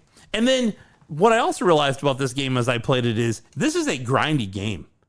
This is like almost Dragon Warrior, Dragon Quest 1 style of grind if you want to not have to worry about getting through some specific areas, because you have got to accrue hearts. You've got to buy the things that you need, whether it's health or arrow, all those things. Unless you're perfectly careful, I spent probably an hour just like going back and forth on the same screen, killing the same 4 enemies and the snake so I could max out my money so I could go next door. I was buying all the Centurion hammers. I was loading up the bottles, all that stuff, because I was just like, I'm not dying. No. I'm not getting to the end and I'm going to die and have to, because if you die, let's say you've gotten 95%, you get to that exit door to the frickin' whatever they call it, the break, right? Whatever. Well, I can't remember the term they use. Whatever. The checkpoint. Yeah. You die getting to just before the checkpoint. Guess what? You start all over, buddy. Mm-hmm. This is the type of game that scarred me to be like, okay, be extra careful. Make sure you have plenty of everything, and watch out for those fucking eggplant wizard dickheads. All right. So that's pretty much it for the gameplay. I just had to vent. Nobody should be surprised that I'm not a fan of the eggplant wizard. I don't think anybody is. And the Plutons are jerks. They take your stuff and they sell them to a guy who sells it right back to you. And you're like, no. I was Palutena's bodyguard's chief. I'm hard pressed to believe that Medusa is easier, I think, than the eggplant wizard. Let's not get into too many spoilers. Well, that's just my opinion. Because they're dickheads. The final boss of this game, if you've ever beaten it, if you situate yourself in the right spot, you just sit there and shoot till it's over. That's true. You just got to get there, and that's it. And you have a shield, and you just shoot until you're going to get hit by something, put the shield up when you're about to get hit, and then go back to shooting once you're not. Eggplant wizard's back at your house with your wife. I will choke his ass to death. You know what, man? I think he might choke you to death. Oh. Nope, no way. No way. What? If I saw one of those dickheads in real life, like if there was a guy cosplaying an eggplant wizard at like a con, I might kick his ass. I might be like, you! And I that's why nobody ever does it, because they know the repercussions of dressing like that. It's going to trigger this thing in people where they're just like, must kill eggplant wizard. Anyway, Jay, talk to me a little bit about the background and development of this game. I can do that. So it was developed and published by Nintendo. More specifically, it was designed by Nintendo R&D 1, which is fancy. Yes, the original. OG was what I would say. The designer, and I'm going to butcher this, Toro Osawa. Long time, didn't I? You did. All right, I'll be back. But the designer was Toro Osawa. You got caffeine? Yeah. Do you want the monster? Maybe. I got a 0 sugar. I'll take sugar too. I don't care either way. Okay. I'll take a little sugar from you, sweetheart. I got a white monster. Oh. I got a 0 sugar monster. And I got... What else is in here? Oh. Give me the white. There's a white Red Bull. And I think that's it. Oh, I don't want to take your white Red Bull. Give me the red. Oh, I don't care. Give me the white monster. Give me the white monster. Do you want the white Red Bull? No, white monster. I will give you whatever you want. I don't care. Surprise me. Just surprise me. Bring something. So he brings me the Red Bull. I really was going to take anything. Those guys took it out of me. All right. All right. Did I get that right? So the designer is Toro Osawa? Toro Osawa. Oh, I got it right. You're the man. No, I kind of fucked it up a little bit. Okay. So, he drew the pixel art, and wrote the technical specs. It was really his idea. Yeah. This whole game, he wanted to design an action RPG game based on Greek mythology. That son of a bitch. That means he created the Eggplant Wizard. Yeah, I know. Son of a bitch. So I'm glad he's dead. Ooh. I don't know if he's dead. Oh. Actually. I hope he's not. I hope he's terrible. not too. Actually, I really don't. That's horrible. Yeah. And then what happened is a lot of people, I know this would not be super surprising, a lot of people who were working on Metroid, once that project completed, came over to help with Kid Icarus. He was kind of running this show on his own until, the cavalry came. The Centurions showed up. That's what they called them. And who were those Centurions? The director was Satoru Okada. Yeah. Ooh, look at that. You got it. You're getting it. Banging him out. And then the you know this producer one. You know this one. Was Gunpei Gunpei Yokoi? Yokoi. Yes. Yokoi. The inventor of the D-pad, the inventor of the Game Boy, Yep. designer of the Game Boy, and also the Virtual Boy. Yep. And Hey, he did pass you away. You can't bet 100. Yeah, you can. You can't bet 1,000 though. You can bet 100. Trust me. I betted 100. Yeah, I guess I should have said 1,000. That was bad. I'm just kidding. I'm just kidding. I still screwed that up. So Jay, I'm just here to support my fellow eggplant wizards. Get out. I literally have PTSD from them. Like, I heard the noise of me turning into an eggplant, and I immediately turned 14 years old, and like rage, just like, no! And, like, I wanted to like throw my controller, but I took it cool. It was cool. I can't say I never threw a controller. Oh no, I would never say Once or that. twice. I'm sure you did. Where can you play this game today, Jay? Lots of places. No, not really. Well, of course, you can play it on the Nintendo. Of course. You can play it on the Famicom disk The system. Nintendo Entertainment System. Yes, the Nintendo Entertainment System. You can play it on the Famicom disk system. And you can play it on virtual consoles, Wii U, Wii. Switch. Switch. Right? Yeah. All right. That's pretty much it. It's an interesting series. We'll talk about that in the reception, but it's an Yes. interesting series. And speaking of reception, look where we are. Yeah, look at that. Excuse me. This game, Kid Icarus, is one of those properties like F-Zero. It just pops up every once in a while where you're like, oh yeah, people are asking for F-Zero. People want F-Zero, but then you don't get F-Zero for like 12 years at a time, right? They kind of did that with Donkey Kong a little bit. It's the best one. I haven't had this in a while. It's That's good. really good. It's good. feel I like like I've this been one missing too. That one's my favorite. That one's really good. The white Red Bull is the king. The pink is That's delicious. it's 1A. I also really like the sky blue, but whatever. Okay. Yeah, this game, like basically, you have the NES game. I want to jump ahead a little here, right? Yeah, that's fine. And then there, 4 or 5 years later, you have the Game Boy game of Myths and Monsters, right? Yeah. Okay, and then 21 years later, you get Kid Icarus Uprising for the 3DS, and that's it. Wasn't Uprising just kind of a remake of the original Kid Icarus? I never played it. Okay. I can't tell you. I haven't either. I didn't know. I had it, and it came with like all these cards and stuff, and I just never play 3DS games, so I don't know. That's not my form factor to play games. I just can't do I'm it. kind of surprised that, and maybe I hope I'm not giving anything away, but I'm kind of surprised they didn't make like a remake of this, like a newer, like a Silent Hill, or I don't know, man. It's one of those games that like or just a newer version. I'll get to my opinion on it later. Yeah. Okay, trivia time. Yeah, fuck. I gotta go look this up because I'm pretty sure I know the answer. But Jay and the people out there, how many copies of Kid Icarus sold worldwide? I'll go with Ben's idea. 2 million. You mean million, right? Is that what you think? Or just two? They're both right here, folks. One in Japan, one in the United States. No, I'm going to go 2 million. it's lower. Oh, I know it's lower, and I'm almost positive I know the number, but I'm going to go look. Okay, yep. 1.5. 1.76 million. More than 1,000 was correct. John was the closest. There we go. 1.76 million, which, where did that place it in the all-time sales for NES games? 1.76 million games. 58th. Ben, you have a thought on that? Ben's closer. Oh. Anybody? Nobody ever participates in trivia time. John, 8. It is not 8.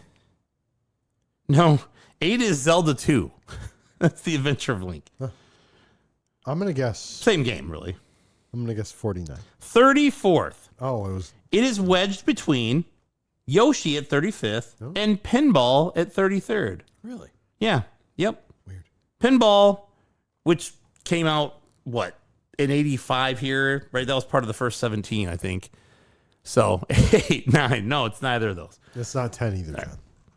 Now, and I'm also going to tell you, like, I'm going to be honest, skip the whole Moby Games thing because I didn't do any of that research. I looked and I didn't write any of it down because who cares? This game does not rank on Polygon's top 500 games of all time, Time's top 50 games of all time. Hardcore Gaming 101 did a book about it and Metroid, but they've never reviewed the game, so it's not ranked in their top 47,000 games. They have to do a show, talk about it, and put it on their list. Okay. So they've never done a show about it, and it's not in Game Informer's top 100 or 200 games of all time or any of that stuff.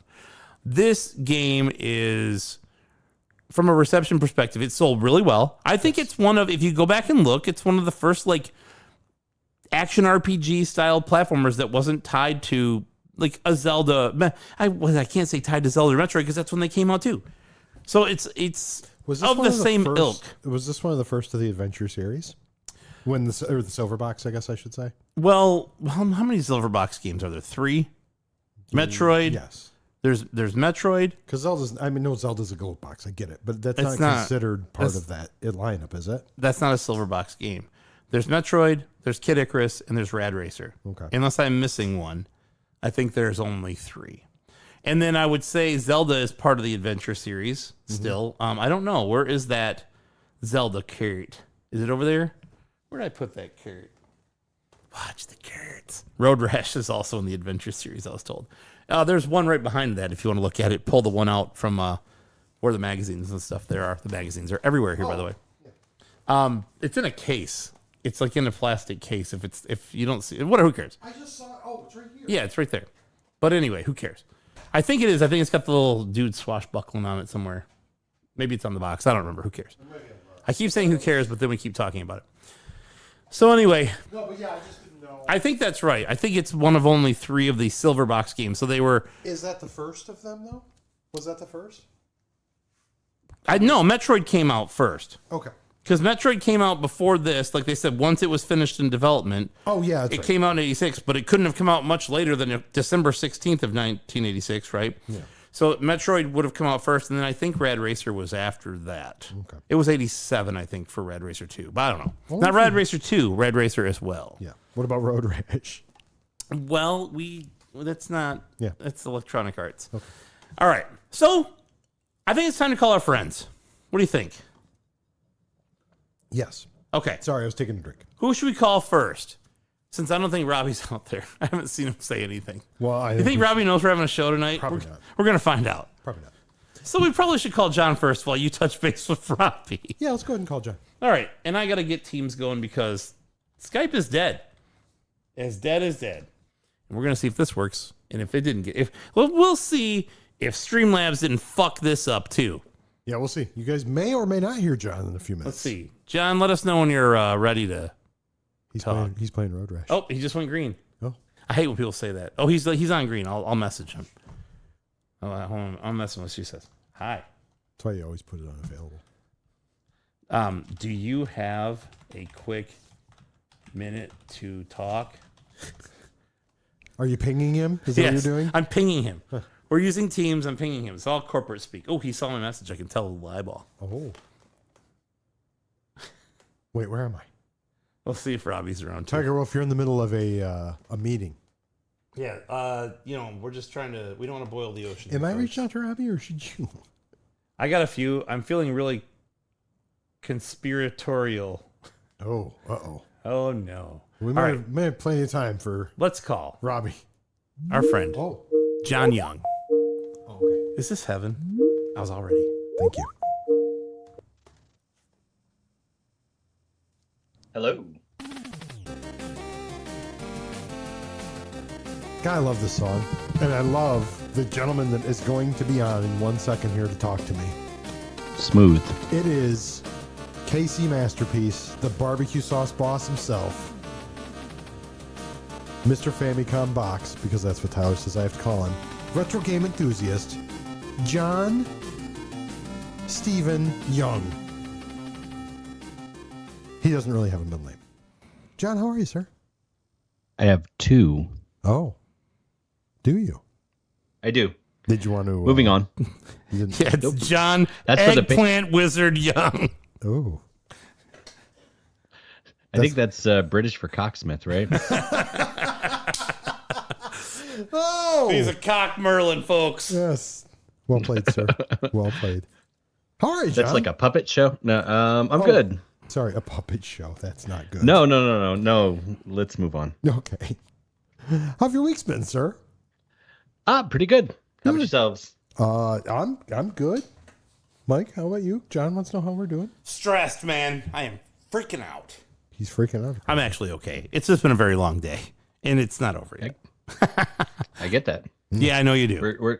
We're coming up on the solstice. Yeah. It's only getting longer.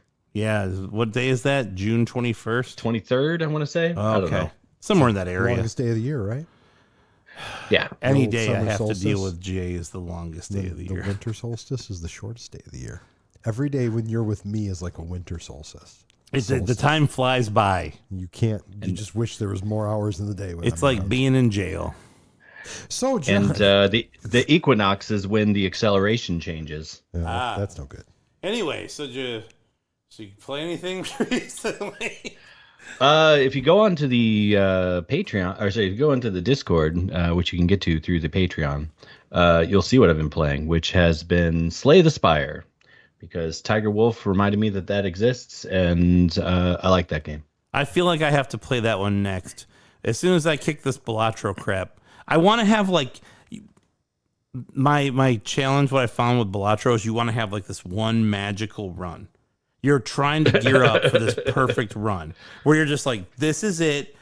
I'm like, if you've ever watched some of these seeded runs that these guys do, which was funny, I actually ran into one of those seeds with the blueprint DNA, like the really well-known whatever one, and you can literally score infinite points. Like I don't want that, but you can get to this thing where it's like, well, if this happens, then this happens. But if that happened, then this will happen. It's these effects that the cards have on each other and these jokers. So it's like, well, this gives you 1.5. But if you get that from this is going to double it. And then if that doubles that, then this does this. And it's this big, disgusting, sick buildup. I want one of those. Okay. Decadent. Look, everybody's played the game but you. Okay, Ben, did you see how Ben reacted? Turn that off. That's bullshit, and you know it. You're making me I less will interested. totally discredit that. Ben, cut the crickets. Ben, what do you think of Balatro? He says he loves it, folks. Ben, edit that out. No, my friend had to get me into it.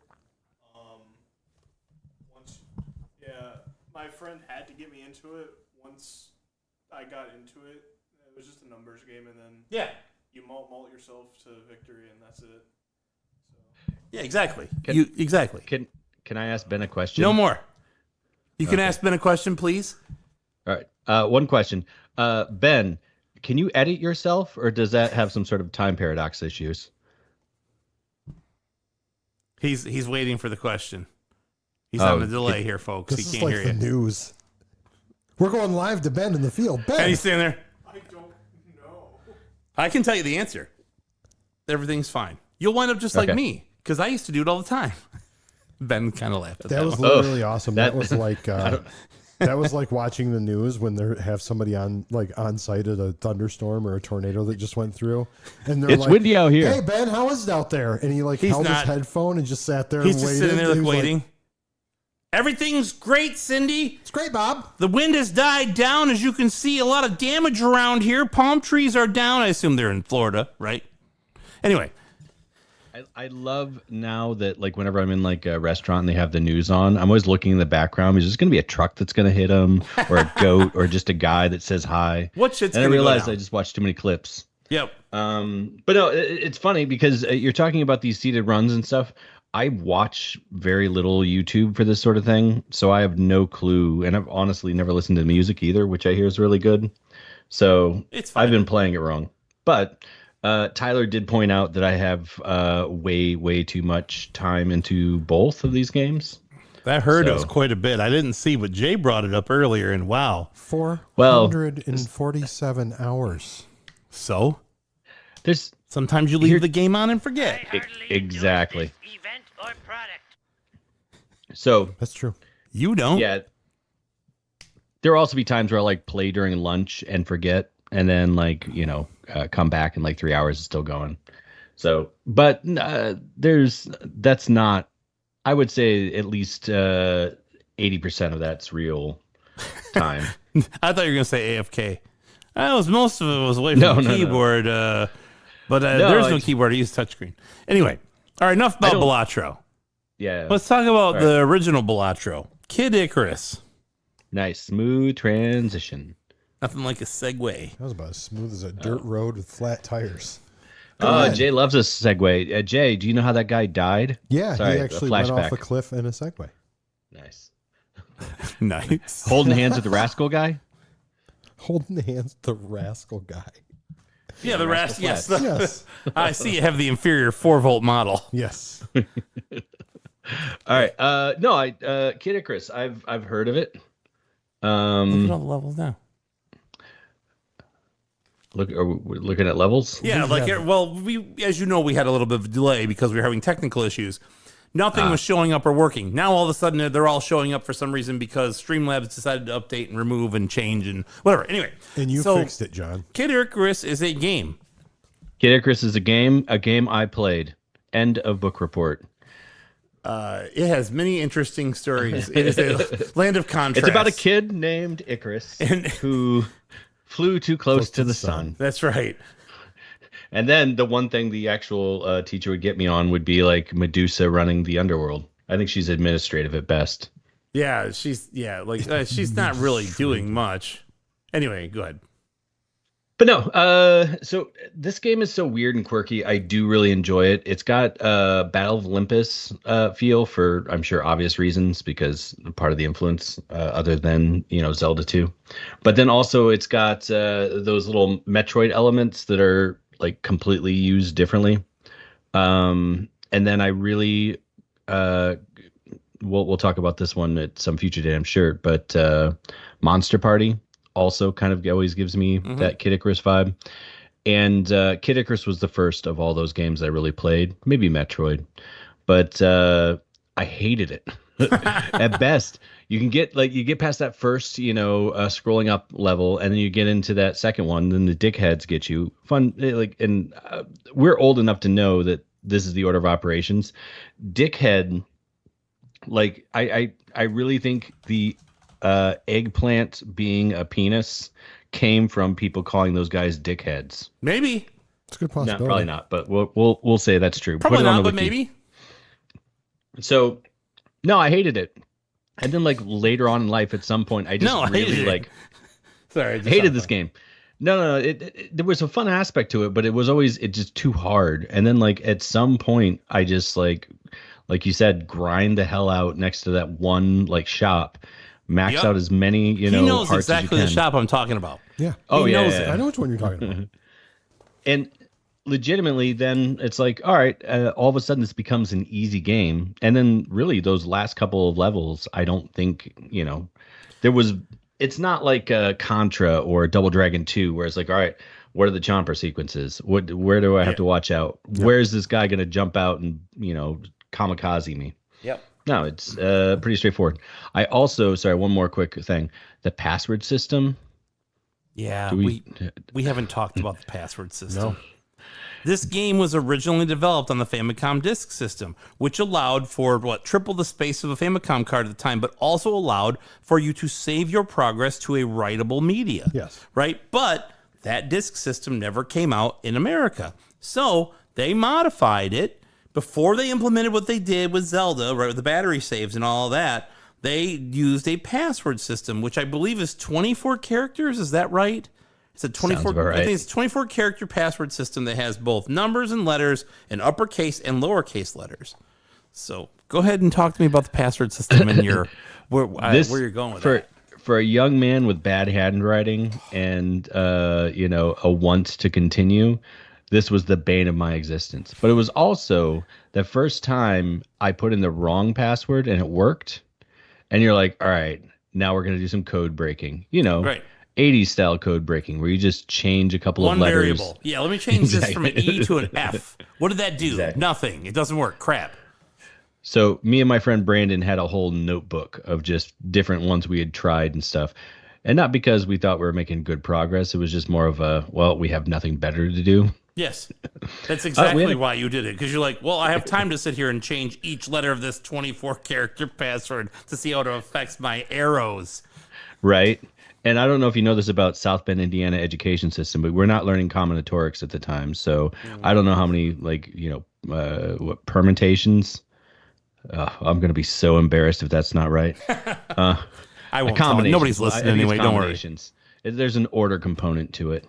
But no, it just, this one, I mean, it's not as bad as, was it Metroid? Yes. There was one where it was like the numbers were like reflected. The biggest challenge I always had was, is it an L or an I? Is it an O or a 0? This one actually made it pretty clear to be able to tell because they made the lowercase letters a different color and they made the letter O a completely different shape than the number O. And I remember vividly writing those passwords down and writing like a square O because I'm like, do not fuck this up. And I always did anyway. There is nothing more disheartening than going to put that password in right after you've saved. This isn't a land prior to where you could just like, now when I play, I've got pictures on my phone of the passwords and there's no mistaking what they are. I'm probably still going to make a mistake when I put it in.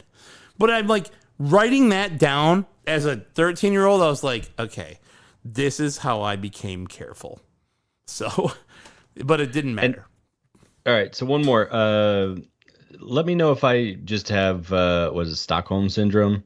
Like I feel like this, as far as controls go, were better than most games of that time. If I'm thinking of like Ice Climber, those are horrible. Then I get it. Ice physics was a thing, and the challenge was supposedly part of it.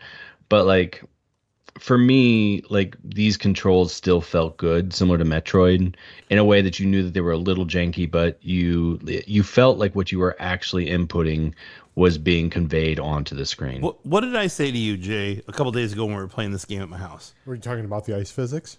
I was talking about Or just overall? just We in talked general. about that.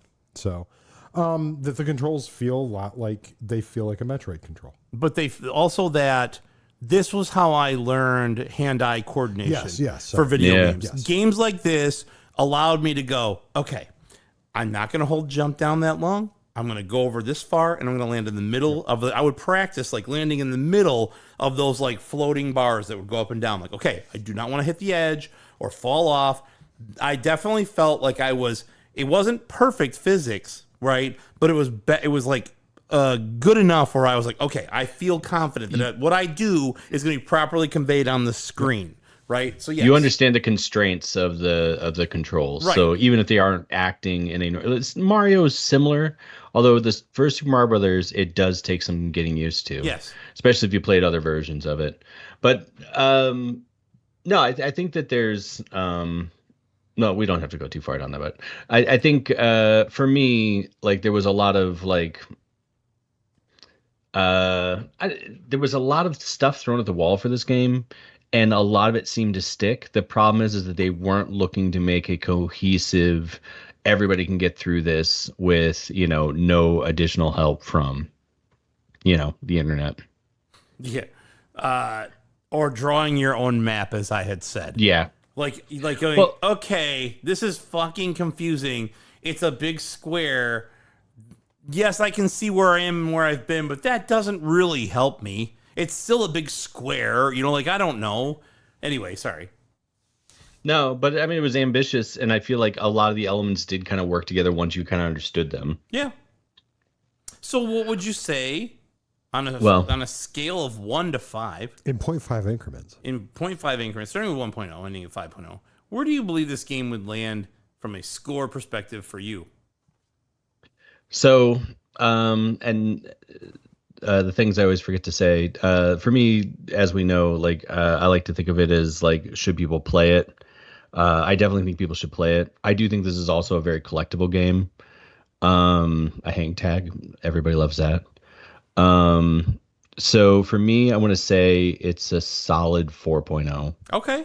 I could maybe go a little bit higher. Like personally, like just over the years and like how it's helped me kind of like my perception of the game's changed so much over time. It does kind of have like almost like that Greek story where you realize like, or even like Shakespeare, there's certain ones that you like when you're younger, and then as you get older, you're like, those are stupid. Yeah. These other ones are better.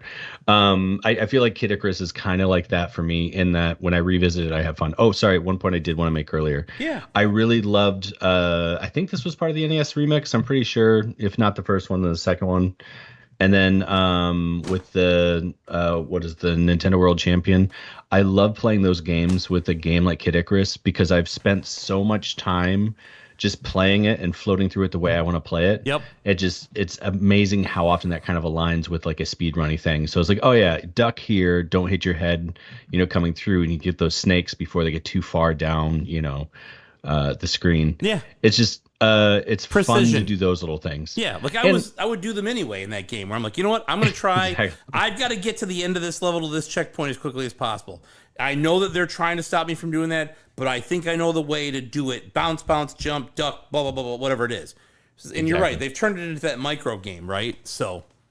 Perfect example. I know Jay loves this. The Super Mario Brothers 2 Ice Stage. Was it 4-2 or whatever? Ugh. No, you don't like that one? I love it because it's. I did. Yeah, you just float up high. Yeah, you use jump with Princess. Luigi or use a princess and fly past it. Luigi or Princess are both good, but Toad, there's a nice little like rhythm to Toad also. It's almost got a nice little rhythm game aspect. Oh no! Yes, 2. I'm thinking of 4. I'm thinking of 4-1. You're talking where you have to run across the little platforms with the little snowmen, the little abominable snowmen running at you. Not and you got to go up and down. Yeah, not the whales. You're right. Yeah. I think I said 4-1. Good call. No, I was thinking 4-1. Okay, and I said it, so that's why. Oh, okay. But no. Just to clear it out, solid 4. It makes That's sense. not Singing the Super Mario Brothers 2 theme. We're not going to be able to monetize this episode at all. Thanks. Look, that was probably going to happen anyway. Anyway, Yeah. all right. But no, great game. Loved it. Thanks, everybody. Thank you. Wow. Okay. Well, John. Well, before you get out, don't hang up yet, John. I'm not hanging up. Okay. I don't even know how. All right. Good. Just sit here. Do you have anything coming up? Yeah, man. KC Retro in September. I'm supposed to call sponsors. So if you guys would like to sponsor the show, I have a nice little Yeah, pamphlet what's for that cost? you. What's the we'll overhead talk on offline. sponsorship for the KC Retro show?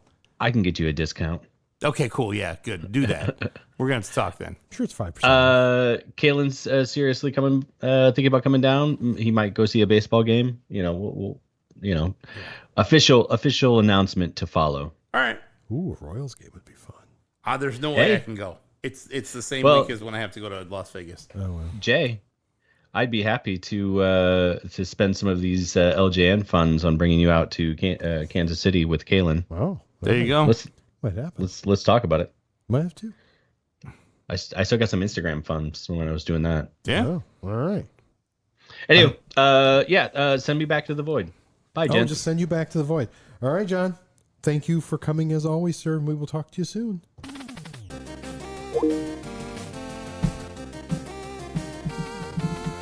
Flying on the wings of Icarus, not too close to the sun. Just enough to be a nice golden brown and handsome as always. Glistening in the sun. I'm trying to compliment the guy. He's a good guy. Good people. He needs compliments. I mean, he doesn't need them, but I like giving them to him. But it's the barbecue sauce himself. Retro game enthusiast John Young, everybody. The barbecue sauce himself. That's right. That might be my Listening. new favorite. The barbecue sauce himself. The eggplant wizard barbecue sauce, man. Hold on, we gotta do one more thing, real quick. No, I don't think we do. No. Mr. Famicom Box, because that's what Tyler says I have to call him. Hold on. Retro game enthusiast John Young. There we just got to fade it out. There we Thank go. you. Nice. All right. That was way too much talking. Now You can call Robbie. we're gonna find out if Robbie's around. He might not. We might not get Robbie. Okay. I haven't heard from him all day. Messaged him a couple days ago, reminded him of the show. He does not look to be online on Teams. Okay? So we might have to edit, Ben. We may have to edit Robbie's call in later. Okay? And it might be just me and Jay will actually be on the phone like, yeah, that's right, Mike. All right, here we go. We're going to give it a run. I don't like where this is headed. And go. Unavailable. Oh. The person you're trying to reach isn't available. Oh, wait. Try again later. Here it comes. Don't do that. He's not here. Robbie Coleman, everybody. Hello. Get out of here. You know, all I was right. playing Mortal Kombat the other day. Oh, it is Robbie. Hey. Hey. Sorry. Got caught up there. All right. Well, let's maybe he's trying to tell us something. Let me text Robbie here and see what's going on. Can I talk while you're doing that then? You want me to give you my feedback? Yeah, you go. I know Oh, you he says he's here. Oh. He's here. All right. I tried to call you on Teams and it went straight Is to it green? deaf. It said unavailable. Oh, Robbie, you're not green, buddy. You got to get green. You gotta get good, get green. You call us on Teams. Call me on Teams then if you're there. Just ping us. Sounds like he's okay. He just messaged me. Thank you for saving the Somebody project. stole his phone. Maybe they have abducted him and stolen his phone, and they're texting us saying, I'm here. His Teams account got hijacked. Maybe that was the guy who I just talked to earlier and said he played Mortal Kombat. Maybe he got the, maybe somebody got Robbie's reminder that we had the show tonight. So I'm sure Robbie has a calendar invite reminder on his phone. Oh, goes off. for sure. Well, okay. Call.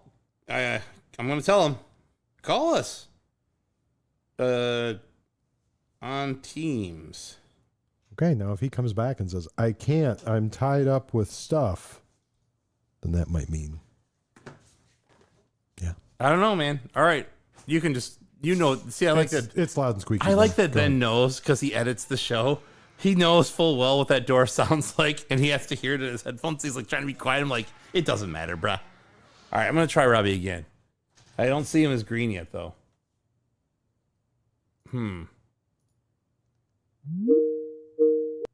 Straight to unavailable.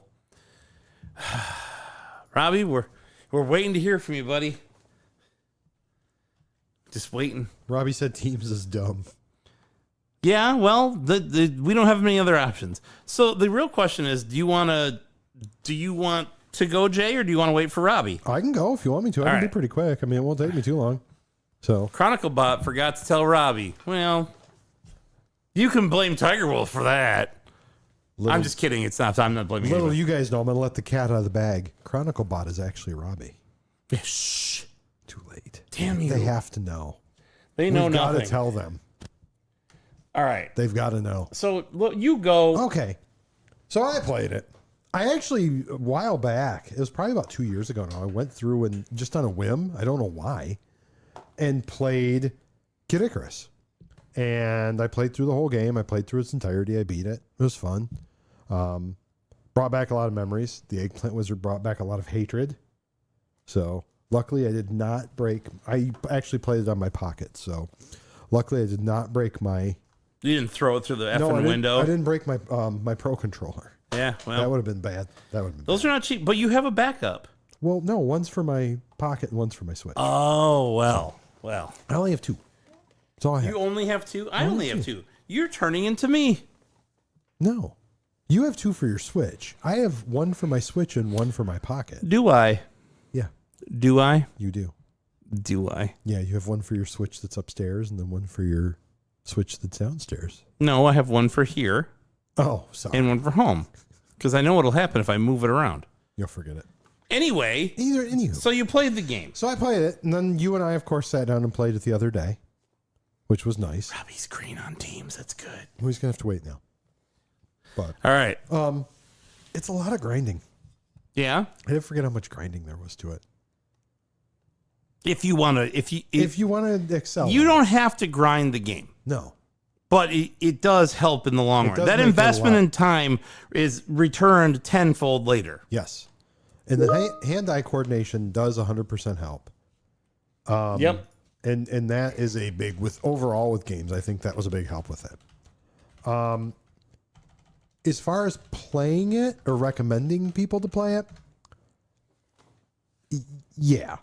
I think people should play it. Because it's one of the original Adventure Series games. So you have to play. I mean, it's kind of, if you're going to play Nintendo games, you should play those. Why don't we just play this one? We could. Go ahead. Keep talking. Oh, easy. You almost broke it. Almost. Go on. But ooh, it's a 6.0. Oh, nice. Well, But it yeah, was. we Until I touched should. it. I would say play it. I don't think people would love it. Some people might like it. Some people might hate it. I don't know. My opinion, it's okay. This isn't something I'm like, man, I want to go out and revisit again. I'd probably say I'm really up in arms on it. 2.5? Wow. No, I'll go 3. 3? Yeah, I'll go 3.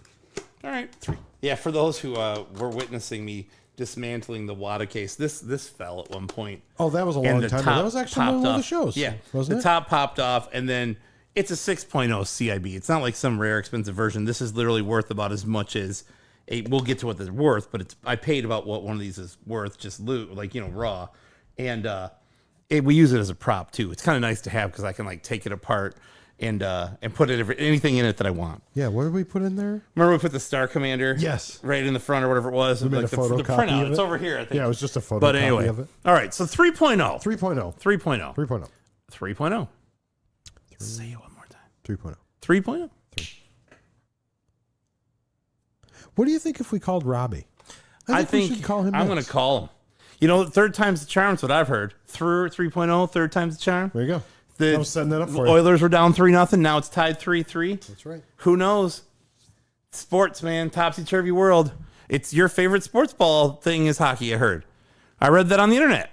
Can I give this game a 3.8 even if I haven't played it?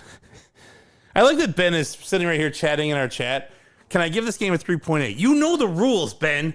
There are hard, fast rules. I don't have a thumbs up that's kind of even further up. 3.5 is like this. 3.8 would be like that. Make All a right, let's thumbs call up Robbie. with a slightly longer thumb. Yeah, exactly. Just a slightly bigger smile. All right, let's call Robbie. Here we go. Third time's charm. Unavailable.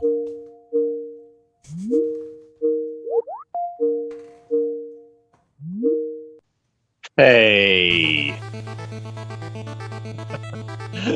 And now. I made it. And now,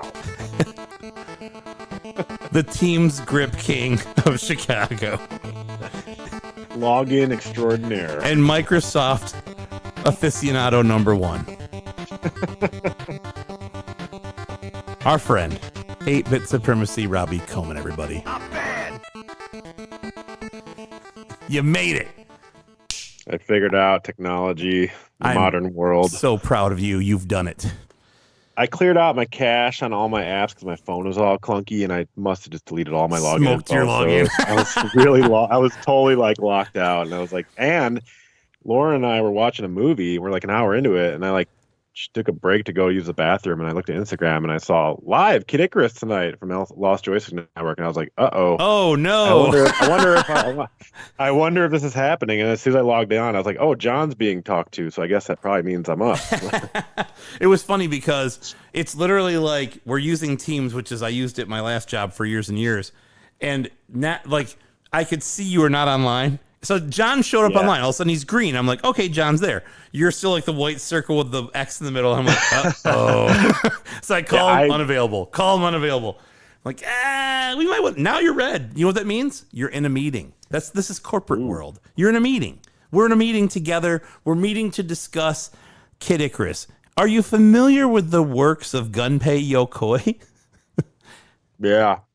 Not all of his works, but Kid Icarus. Yeah, I'm familiar. Yeah. What do you did you play it?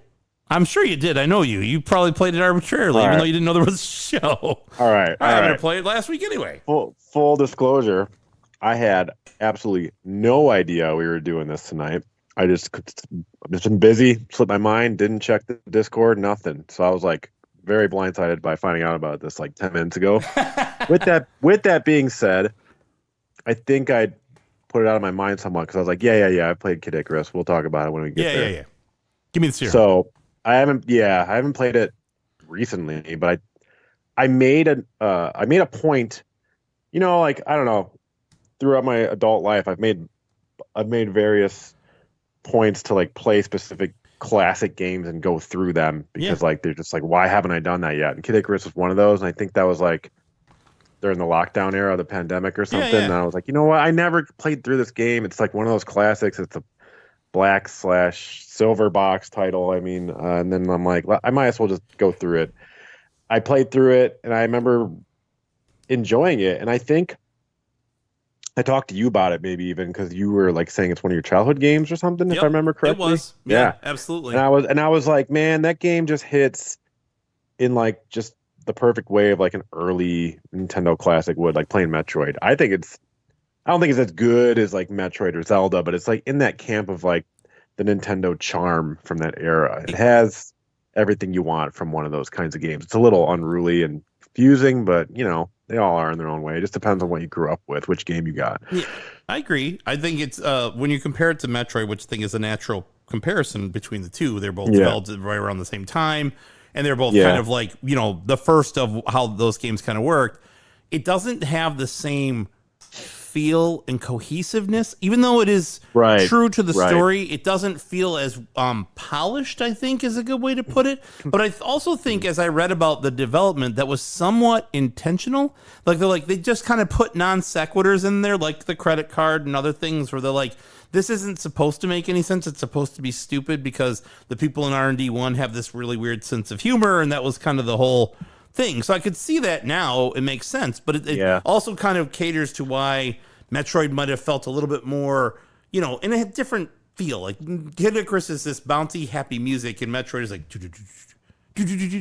like you're in this world all of a sudden where you're like, oh god, what's going on here? There are Metroids in this game. Do you remember? Yeah, there are. There's they're little they're little Easter egg Metroids. Yeah. They like pop up in a like room, right? Late in the game, they're like those, you know, those enemies that fly forward at a time at you and they sway back and forth. They're in this game, so they're like, I forget how they described them, but like they're mutants from another planet. And like, well, that's Metroid. like when, but Nintendo always did that. They would like slip in like Mario as like a referee somewhere, or like reuse assets. So maybe they were just Pac-Man like, showing up in Kickman. It's like the universe of whatever Nintendo. We already have this built. We'll use it here too. This rupee is in Cuckoo Land and Zelda. Basically. So growing up, I don't know what compelled me to buy this or how I got it, but I own the Kid Icarus for the original Game Boy, which was just a sequel. It's called like Myth of Monsters, I think. The Myth and Monsters, yes. Of Myth and Monsters. Yeah, of Myth and Monsters. And I played the hell out of that, squinting through that horrible monochrome screen under lamps. I never beat it, so I gotta go revisit that. I got some unfinished business with that one too. I gotta handle, but I remember that was my introduction to Kid Icarus. So I just the Game Boy game was.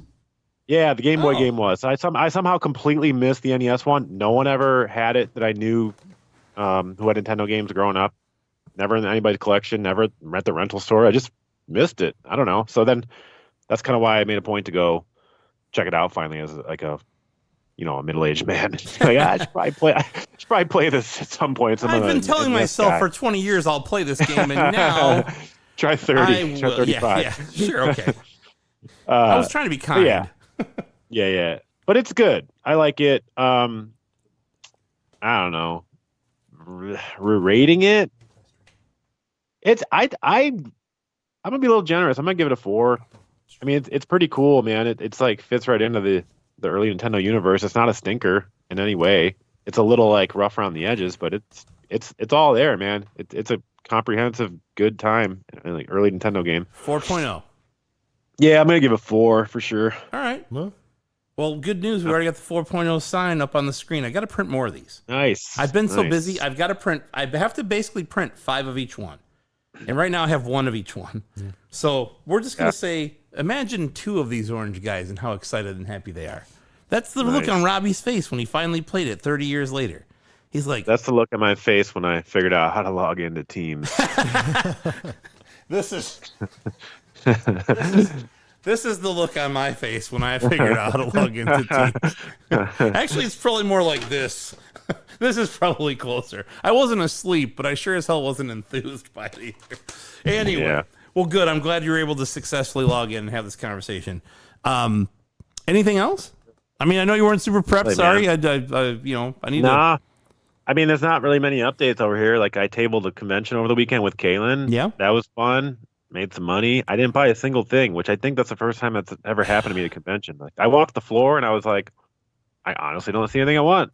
And I asked around for the few key wants and no one had them. And I was like, All hey, right. I talked to Tall Sam for a second. I was like, hey, find me a gun knack box because it's impossible to find. You're like the high end NES guy. And he's like, Yeah. okay. So Okay. that's about made on collecting.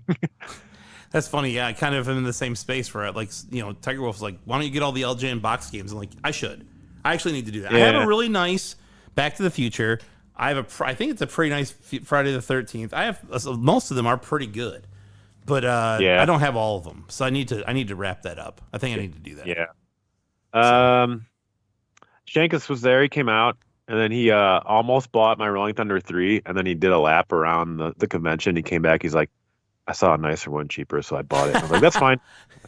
I was like, yeah, I'm taxing on my stuff here, so Yeah, I understand. that's fine. That's Also, cool. mine's Yep, a good. little self-faded. Nice. And he I did that, called he me says. out he called me out for not having Lost Joystick Network stickers on the table. But I just want to say I found the stack of them after you left, Shankus. So I put them out. And Nice. Nobody took any of them though. So sorry. I need to order them. We've been doing the whatnot stuff, and I've been sticking the little paper cards in each one of them that has the QR code.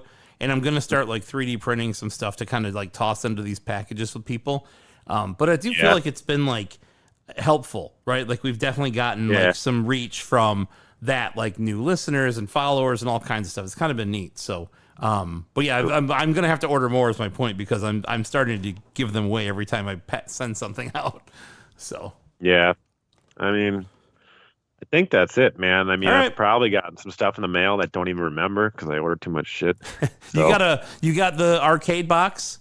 You got boxes for your arcade PCBs. Oh, gee, yeah, I ordered a bunch of core stat. That's not worth mentioning, man. It's just Okay, Ben, it's edit just that out. He didn't order any boxes for his arcade PCBs because he's not the biggest nerd in the history of the world. Yeah, I got a bunch of like anti-static foam lined boxes for my PCBs, and like they actually got delivered to where I work. And then my boss saw them. He opened the box on accident because it didn't have my name on it. It's addressed to the business. So he opened it and he's like, "What are these?" I'm like, "It's a box of boxes." He's like, "Oh man," he just like, Oh, nerds. "You're in deep, man." I'm like, "Yeah, I Yeah, know." I mean, maybe, yes, 100%. Maybe, definitely. All right, well, cool, man. Well, all right, Yeah, we'll wrap up. no. We can wrap this up a few minutes. I'll give you some time back in your day, is that as we say when we use Teams? Yeah, sure. They use Teams at Logan Arcade, right? No, we don't. right. You're the first person I've ever had to use Teams for. Yeah, well, I wish I LG. could say the same. All right, Yeah. bud. Well, we will talk to you soon. All right, guys. All right. Take it easy. Bye. Later.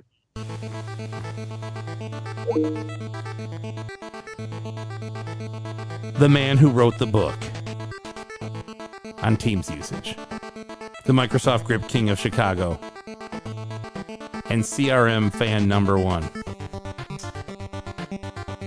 storing his arcade PCBs in new boxes of boxes. 8-bits Prince Robbie Coleman, everybody. Not bad. All right, that's it. I guess we're done. We have a linkter.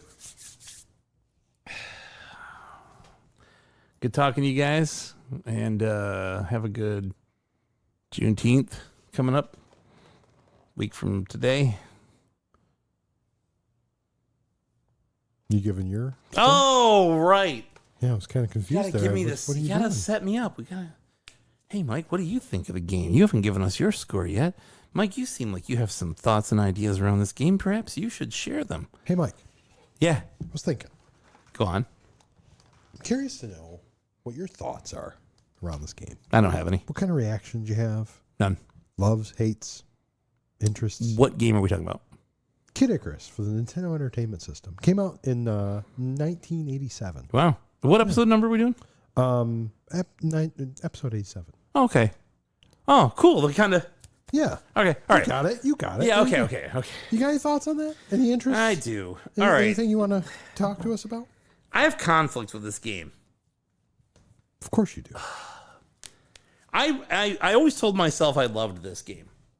Growing up, thinking about this game as I've gotten older, playing it as a kid, and then playing it as an adult, and then I realized that this game may have been the inception of asshole design as it relates to gameplay, where they are literally goading you into getting hit constantly. Where it's like, it's unavoidable.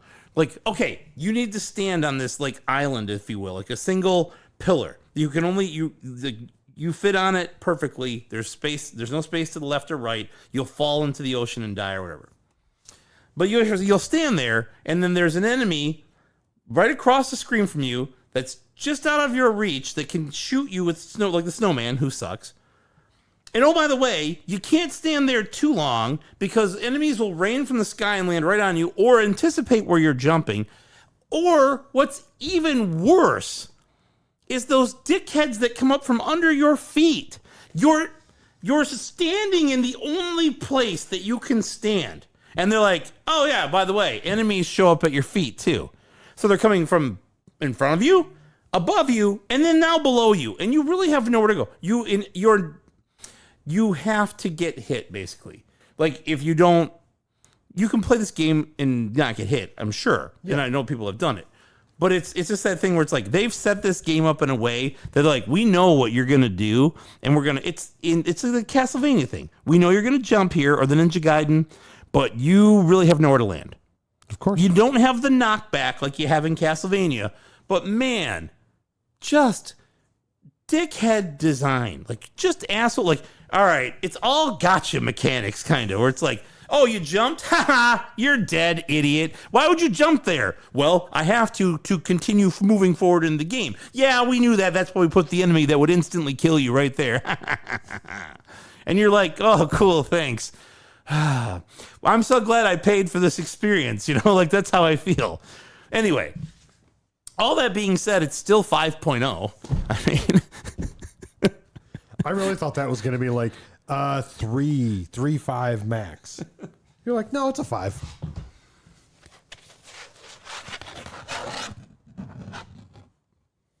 That's intense. I can't help it, guys. I'm a shill. I know who I am, and I know that this game has its flaws, and I know it's not perfect, and I probably rated some other game that's a million times better than it lower, but fuck, I don't care. This game is a 5.0 to me. It is the first graded game I ever bought, was this game. That game right there. In fact, as I looked it up, I believe it was in 2022. I can't remember. But I bought it on Heritage Auctions. It was like $140 or whatever I paid for it, graded. And like that's about what they go for. You'll find out in a moment. But I was like, I just always loved this game because Metroid, and I mean, Metroid is not the most popular series for Nintendo, but it was definitely the more popular of the two here. But I always gravitated towards I like both. I really love both. I loved both. I played both at a very important time in my life. And this game is grindy and it has its flaws, but it makes me feel something like I hate the eggplant wizards. I don't remember ever actively hating an enemy in a game prior to that in my life. I'd have to really think about it. Like, what was the first game that really made me feel like, ugh, fuck you, eggplant wizard? Probably this one because it was the first one that had an eggplant wizard, but you understand my point. You mean it wasn't the eggplant wizard from Tetris? Look, Tetris came out after this. Oh, well. On the NES anyway. I was just making. But no, it's I do love this game. I'm a sucker for this game. It is not a 5.0 if you ask anybody else, and we'll get to that because Sashimi Z provided a review. But I do love this game, and I'm just going to give it a 5. I don't evangelize this game. That's my own personal opinion. It is not for everybody. It has its moments where you're just like, but it does seem to get progressively easier. And the thing I really like about it, I told you this, you just found this out.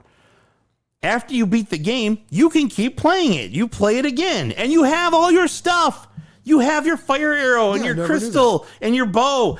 And the only thing that really bothers me about it is when you go to the fortresses, you don't have any of that stuff. Yeah. You're back to a basic ass but strengthened up arrow, but you don't have any of your stuff. I'm like, fuck you, man. Why I have all this stuff? I can't use it here, but whatever. Okay, fine.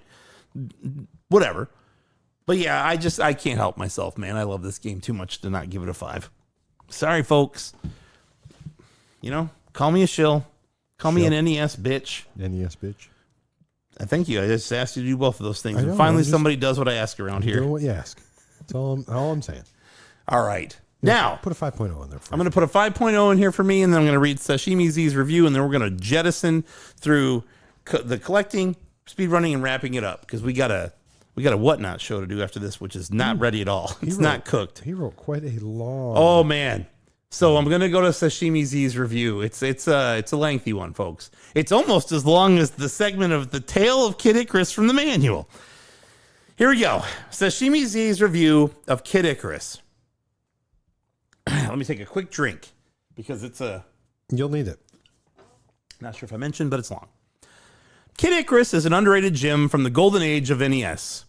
Is something only sad 51-year-old men who owned it in childhood try to convince others so they don't have to accept the compromise of their childhood experience. I feel as if that was targeted at somebody specific that we both know. Anyway. Possibly in this room. Who's to say? Ben's not 51. Neither am I. Could be anybody.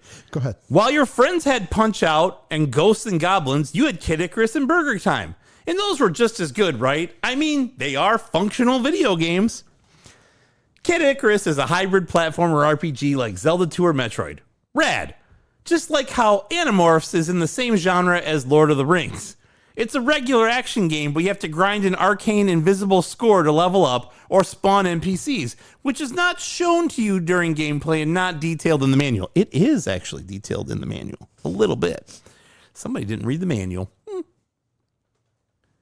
You know how Super Mario Bros. is fun to replay for the 200th time? Once you're good at Mario, you run through the entire course without stopping. You've memorized and mastered the levels, and you can skip through the game in minutes when it originally took you hours. What if you had to stop and kill each individual Goomba, Koopa, and Piranha Plant, as well as grind out 999 coins to buy a mushroom by killing 200 bullet bills? That's what Kid Icarus thinks a platformer should be. Kid Icarus isn't remembered as an A-list classic because it isn't one. It's an interesting and ambitious mashup, but not in a good or influential way like Shaun of the Dead. It's more like how Joker 2 was a musical. It's a good game held back by old-timey 1986 designers who lived in a world where killing the most dudes to get the highest score was the epitome of gaming. 2.5 out of 5. He needs a little thumbs up while he's looking like he's on Teams. He's looking like he's on Teams. Yeah. You know what? He didn't say whether you should. He's out of here.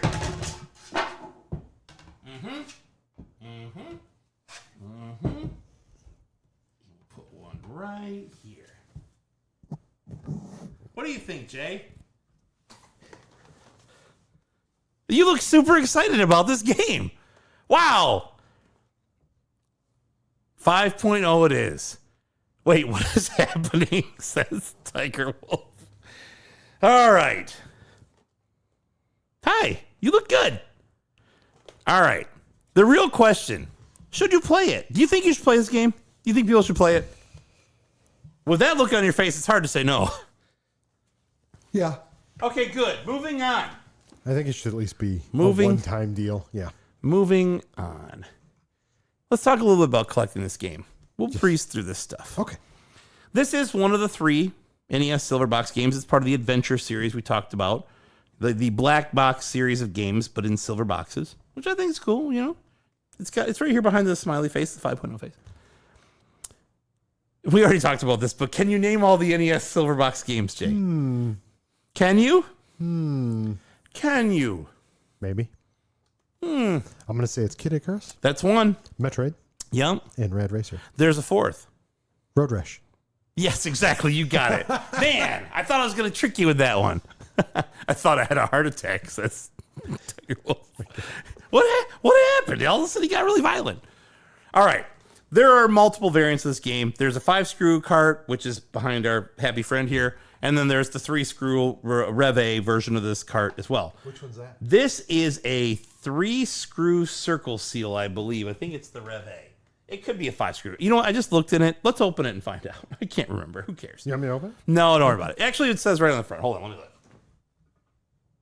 3-screw Rev A. Oh, you got a 3 and a 5 then. There's a That's 5 right. here and a 3 there. I'll bet you, if you look over there's probably a copy over there, too. I got to look.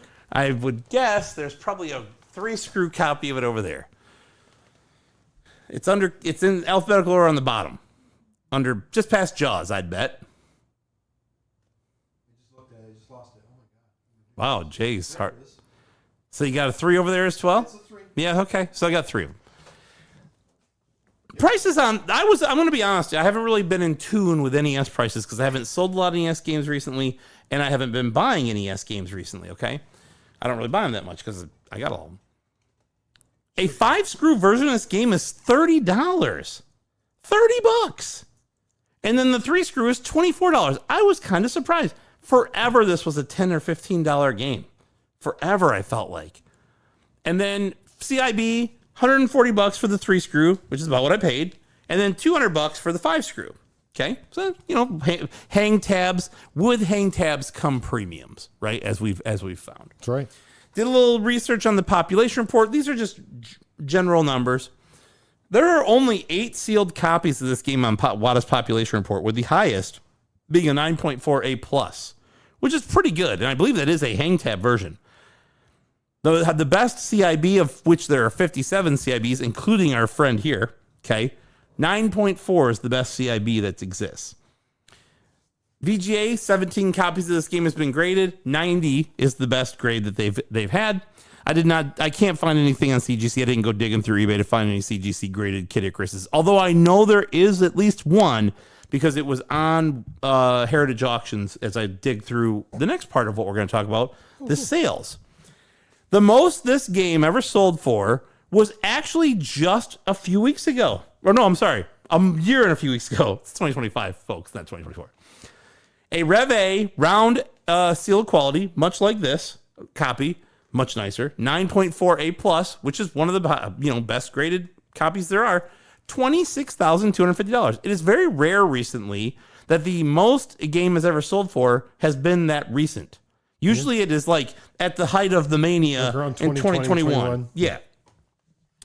The least that I thought this was going to be interesting because I thought it might be the first time I actually mentioned something that I did in the collecting segment, but I did not. It was not. The least that anybody ever paid for this game from a graded perspective that I could find, it sold as a 6.5 CIB, putting my 6.0 to shame. Okay. $94, January 20th, 2019, before things went a little crazy. Okay. So, but I did see mine was like the third least expensive. I was like, oh, okay, well, there's another one that's $100, and then there's mine that I paid $144 or whatever it was for. And then the most recent sale of this game was a VGA 85 sealed copy of the Rev A round seal quality, like you see here. $1,750, and that was June, just a few weeks later, June of 2024. Which makes me wonder, what a gigantic premium. Like a WADA 8.5 or a VGA 85 probably crosses to like a 9 to 9.2 or something like that. 90, like their grading, their crossover grades are interesting. Yeah. But man, it's not that much of a difference. And holy cow, that's the same version of the game with marginally difference in grade. And look at the difference in disparity in price. My guess is that was probably like one of those like featured auctions they do or whatever, the whatever. So the real question is, should you buy it? You tell us. I think for $25, if you saw this, if you have not played this game and you have the means to play an NES game, like we talked about earlier, this is one you should buy and play. There's not a lot of options for you to do it otherwise. Okay, we talked about that too. But if you have everything that you need to do it, $25 or $30 is nothing too crazy. Considering what new games go for and all that stuff, I would say yes.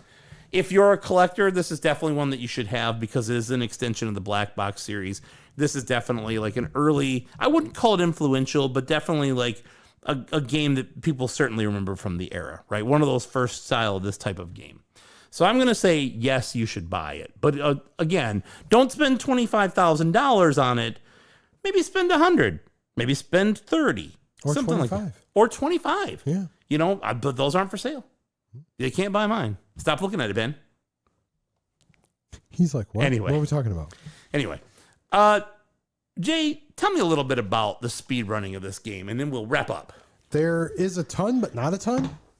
So as far as speedrunning goes, there was 60 players that ran it, and there was only 211 runs. Which is markedly more than Commando. Yes. It's like 5 times more of each, I think. Yes. So there are 5 types of runs. There was any percent, which is literally just going through the game and just finishing it. Then there is any percent with no major glitches. Meaning you can't like traverse through walls. You can do Yes. small things, but not like jump levels and go through Yes. walls and stuff. Yeah. Then there's the best ending. Which you get by having maximum health, hearts, all that stuff at the Yes. end. The hammers are included in that too. I don't think it is hammers. I don't I think thought they so. were. Oh, either way. And then there's any percent for the Famicom disk system. Mm-hmm. And then there's also any percent damageless. So you Could you imagine fuck that. beating this game and not getting hit one time? How do you not get hit? A pattern recognition. Eggplant wizards are fucking dicks. Yeah, they suck. I'm just saying. I could get around them now. But either way. I learned. But really, there wasn't a whole lot of info other than basically. Well, it was out there. I just didn't want to rattle through 5 Yeah. of these and whatever. So we stuck with just the any percent. Just run the basic. fastest anybody's ever beat this game Yes. is Which is, it was done by Fruit Bat Salad. And they did it in 20 minutes, 58 seconds. And that was done 4 years ago. yeah. So it's a good time. Speaking of good times, would it be a good time to speedrun it? I would not. I don't know. I would love to. recommend I it. watched a couple speed runs and it was interesting because you jump, you're skipping a lot of stuff, you're jumping around. Yeah. It's just a different way to play. Like to me, I'm Mr. Like I want to power up 10 times more powerful than I need to be, so then I go and I can wreck ass and just be done, and not have to worry about dying and starting over. But there's also that balance too, though, because you and I talked about this when we went back and played it earlier in the week. Was that game a lot of Brian times? Wilson told me he did a faster run of Kid Icarus. Oh my god! Also, he loves Norbit. Did you know that? Yes, I saw that. Yeah, he loves Norbit. It was weird. Yeah, it was. But, It's not as funny as Norbit. Kid Icarus is good. It's just not as funny as Norbit. But that was one of the things we talked about. Is this game isn't, unless you're doing the camp out to grind, you don't want to sit. You don't want to sit still or like waste time. You want to keep moving. You It want to feels keep like it there's going. a sense of urgency when there's really not. One of the things I realized about this game is it instills this weird sense of urgency. Like if you're standing there, something might pop up and get you from the floor or wherever, the air or whatever. But honestly, there are also times in this game where you're like, I can just fucking stand here as long as I want. There's no timer. No. There's nothing that's making me go. That's when I was like, you know what? When I was a kid, I'm like, what if I just go farm these hearts? I'll just do that. What's gonna happen? And the answer was, you just wound up with a lot of hearts. It was good.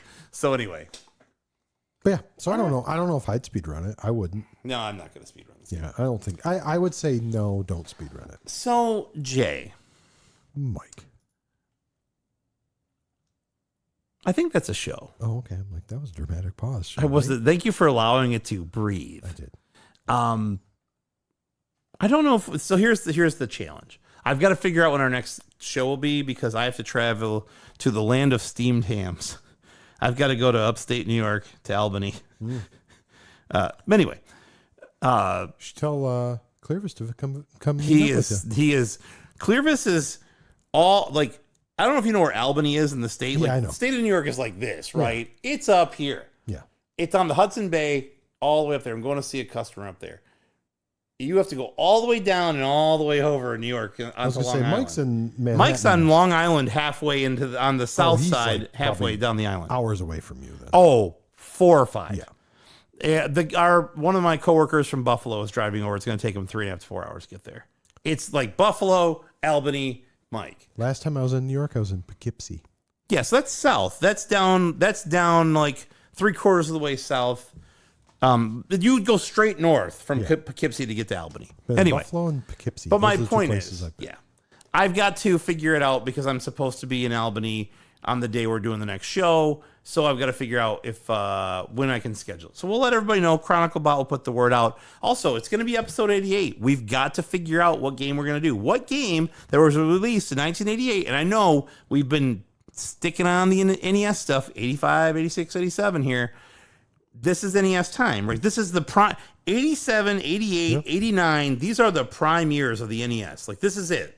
So I don't really feel bad if we do another NES game, but we got to figure out what we're going to do in 88 because once you get past like 89, you're probably not doing any more NES games for another 2.5, 3 months. So keep that in mind, everybody. I know we're doing a lot of them, but all right. So where can the people listening to us now find us? Jay? Well, we have a link tree, which is linktree.ee/lost joystick. Hold that thought. I am going to hold that thought. How long am I holding it for? Well, like you can see me running. And I know, but you're just not moving as fast as I'd like you to move. You know, if you're watching the live stream right now, Zoom in a little far. scan that QR code. A little closer. A little more. Take you right to. A little more. Closer. A little closer. Stop talking to me. Just come in a little closer. You won't focus. No, well, damn. I was hoping to focus when you were closer. It's not getting any focusy when I close. It's not. Those are words. Doesn't like. Anyway, Oh well, wait. there Oh, it it did. Yes, So of course, it as did soon as you I move it, got it focused. Oh, let's try again. Keep talking while I do this. Okay, so that's our link tree. You can scan that little QR code if it ever goes into focus, or you can just go to linkter.ee/lost joystick, or you can go to our individual sites. Which one of the important ones that we have not talked about all episodes, shame on us, is our Patreon, which you can go to patreon.com/lost joystick network. And for as little as $3.50, but as much as $5 a month, you could get let in to some of the coolest stuff around in the Lost Joystick Network world. You could see what John's doing with pizza. You could see what Angry Jay and EA are talking about NHL 94. You could see what kind of cool stuff Seagon used to do with Midway. All right, wrap it up, Jay. We talked too much. Hey, I'm talking about our Patreon. Oh, yeah. People should sign up for that. Yeah, they should sign up for it. It's pretty great. Keep talking. Also, we have our other social media pages, which Instagram and Twitter is Lost Joystick, and then Facebook and Twitch is Lost Joystick Network. Or you can email us, last but certainly not least, at info@lostjoysticknetwork.com. Well done. Kudos to you. And to our friends. And to Ben, the Bengineer, here live in studio. I'm really excited Ben came in tonight. He I dropped I haven't seen him in a while. Did you hear that weird Balatro music? I don't know where it came from. Anyway. What a pitch, he says. Wow, what a scoop. That was good, man. I enjoyed that. We're going to go head over to get prepped for our whatnot thing, which I don't know how long I'm going to make it, man. I'm feeling pretty tired. You gotta turn this heat up, man. I'm freezing. I need a coat or something. How you feel, Ben? You hot? Cold? Feel good? Normal? He's always hot. So anyway, touche. With that, go out there, have fun, be safe, don't be an eggplant wizard, and be excellent to each other.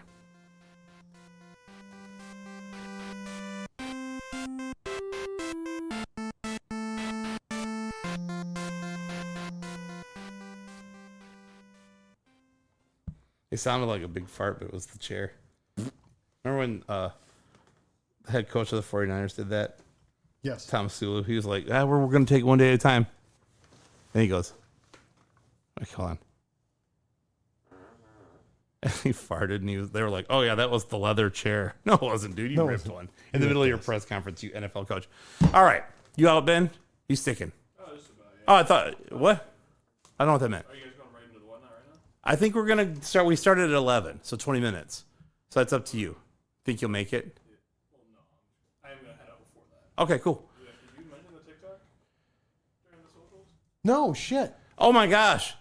Lost Joystick Network on TikTok, everybody. We got to add that to the notes. I'll add it to We the need notes. to put that on the Thank Linktree. you. Is it on the Linktree? No. No, we need to add all. Dang it. All right. You know, I don't even watch those. I haven't even watched them other than the ones you sent me. I watch them. I don't go to TikTok. I do. There's a bunch of interesting stuff on there. Things relevant to my interests. Anyway, thank you all for hanging out. We're going to go jump off here. I don't want to make it a habit that we bounce off so quick and run over to whatnot. I don't generally want to do the shows right after, but it's right now. It's when time, we can. It's the time that we can get together and do this. So I'm trying to take advantage of it. But in general, yeah, we are sellouts. I know. In general, I'd rather schedule those for different times. It gives me more time to prep and stuff because I've done very little of that. But anyway, but we are going to do it tonight. So generally I want to hang out with you guys and stuff, but I've got to get some of this stuff ready to jump over there. And I like how the guy who buys the stuff off me and whatnot calls me the sellout. Whatever. I mean, he's right. Anyway. All right. So we're gonna jump. Thank you for hanging out. Thank you for enduring the technical issues. And thank you to the engineer for helping us with all that stupid shit. Oh my God, it was so annoying.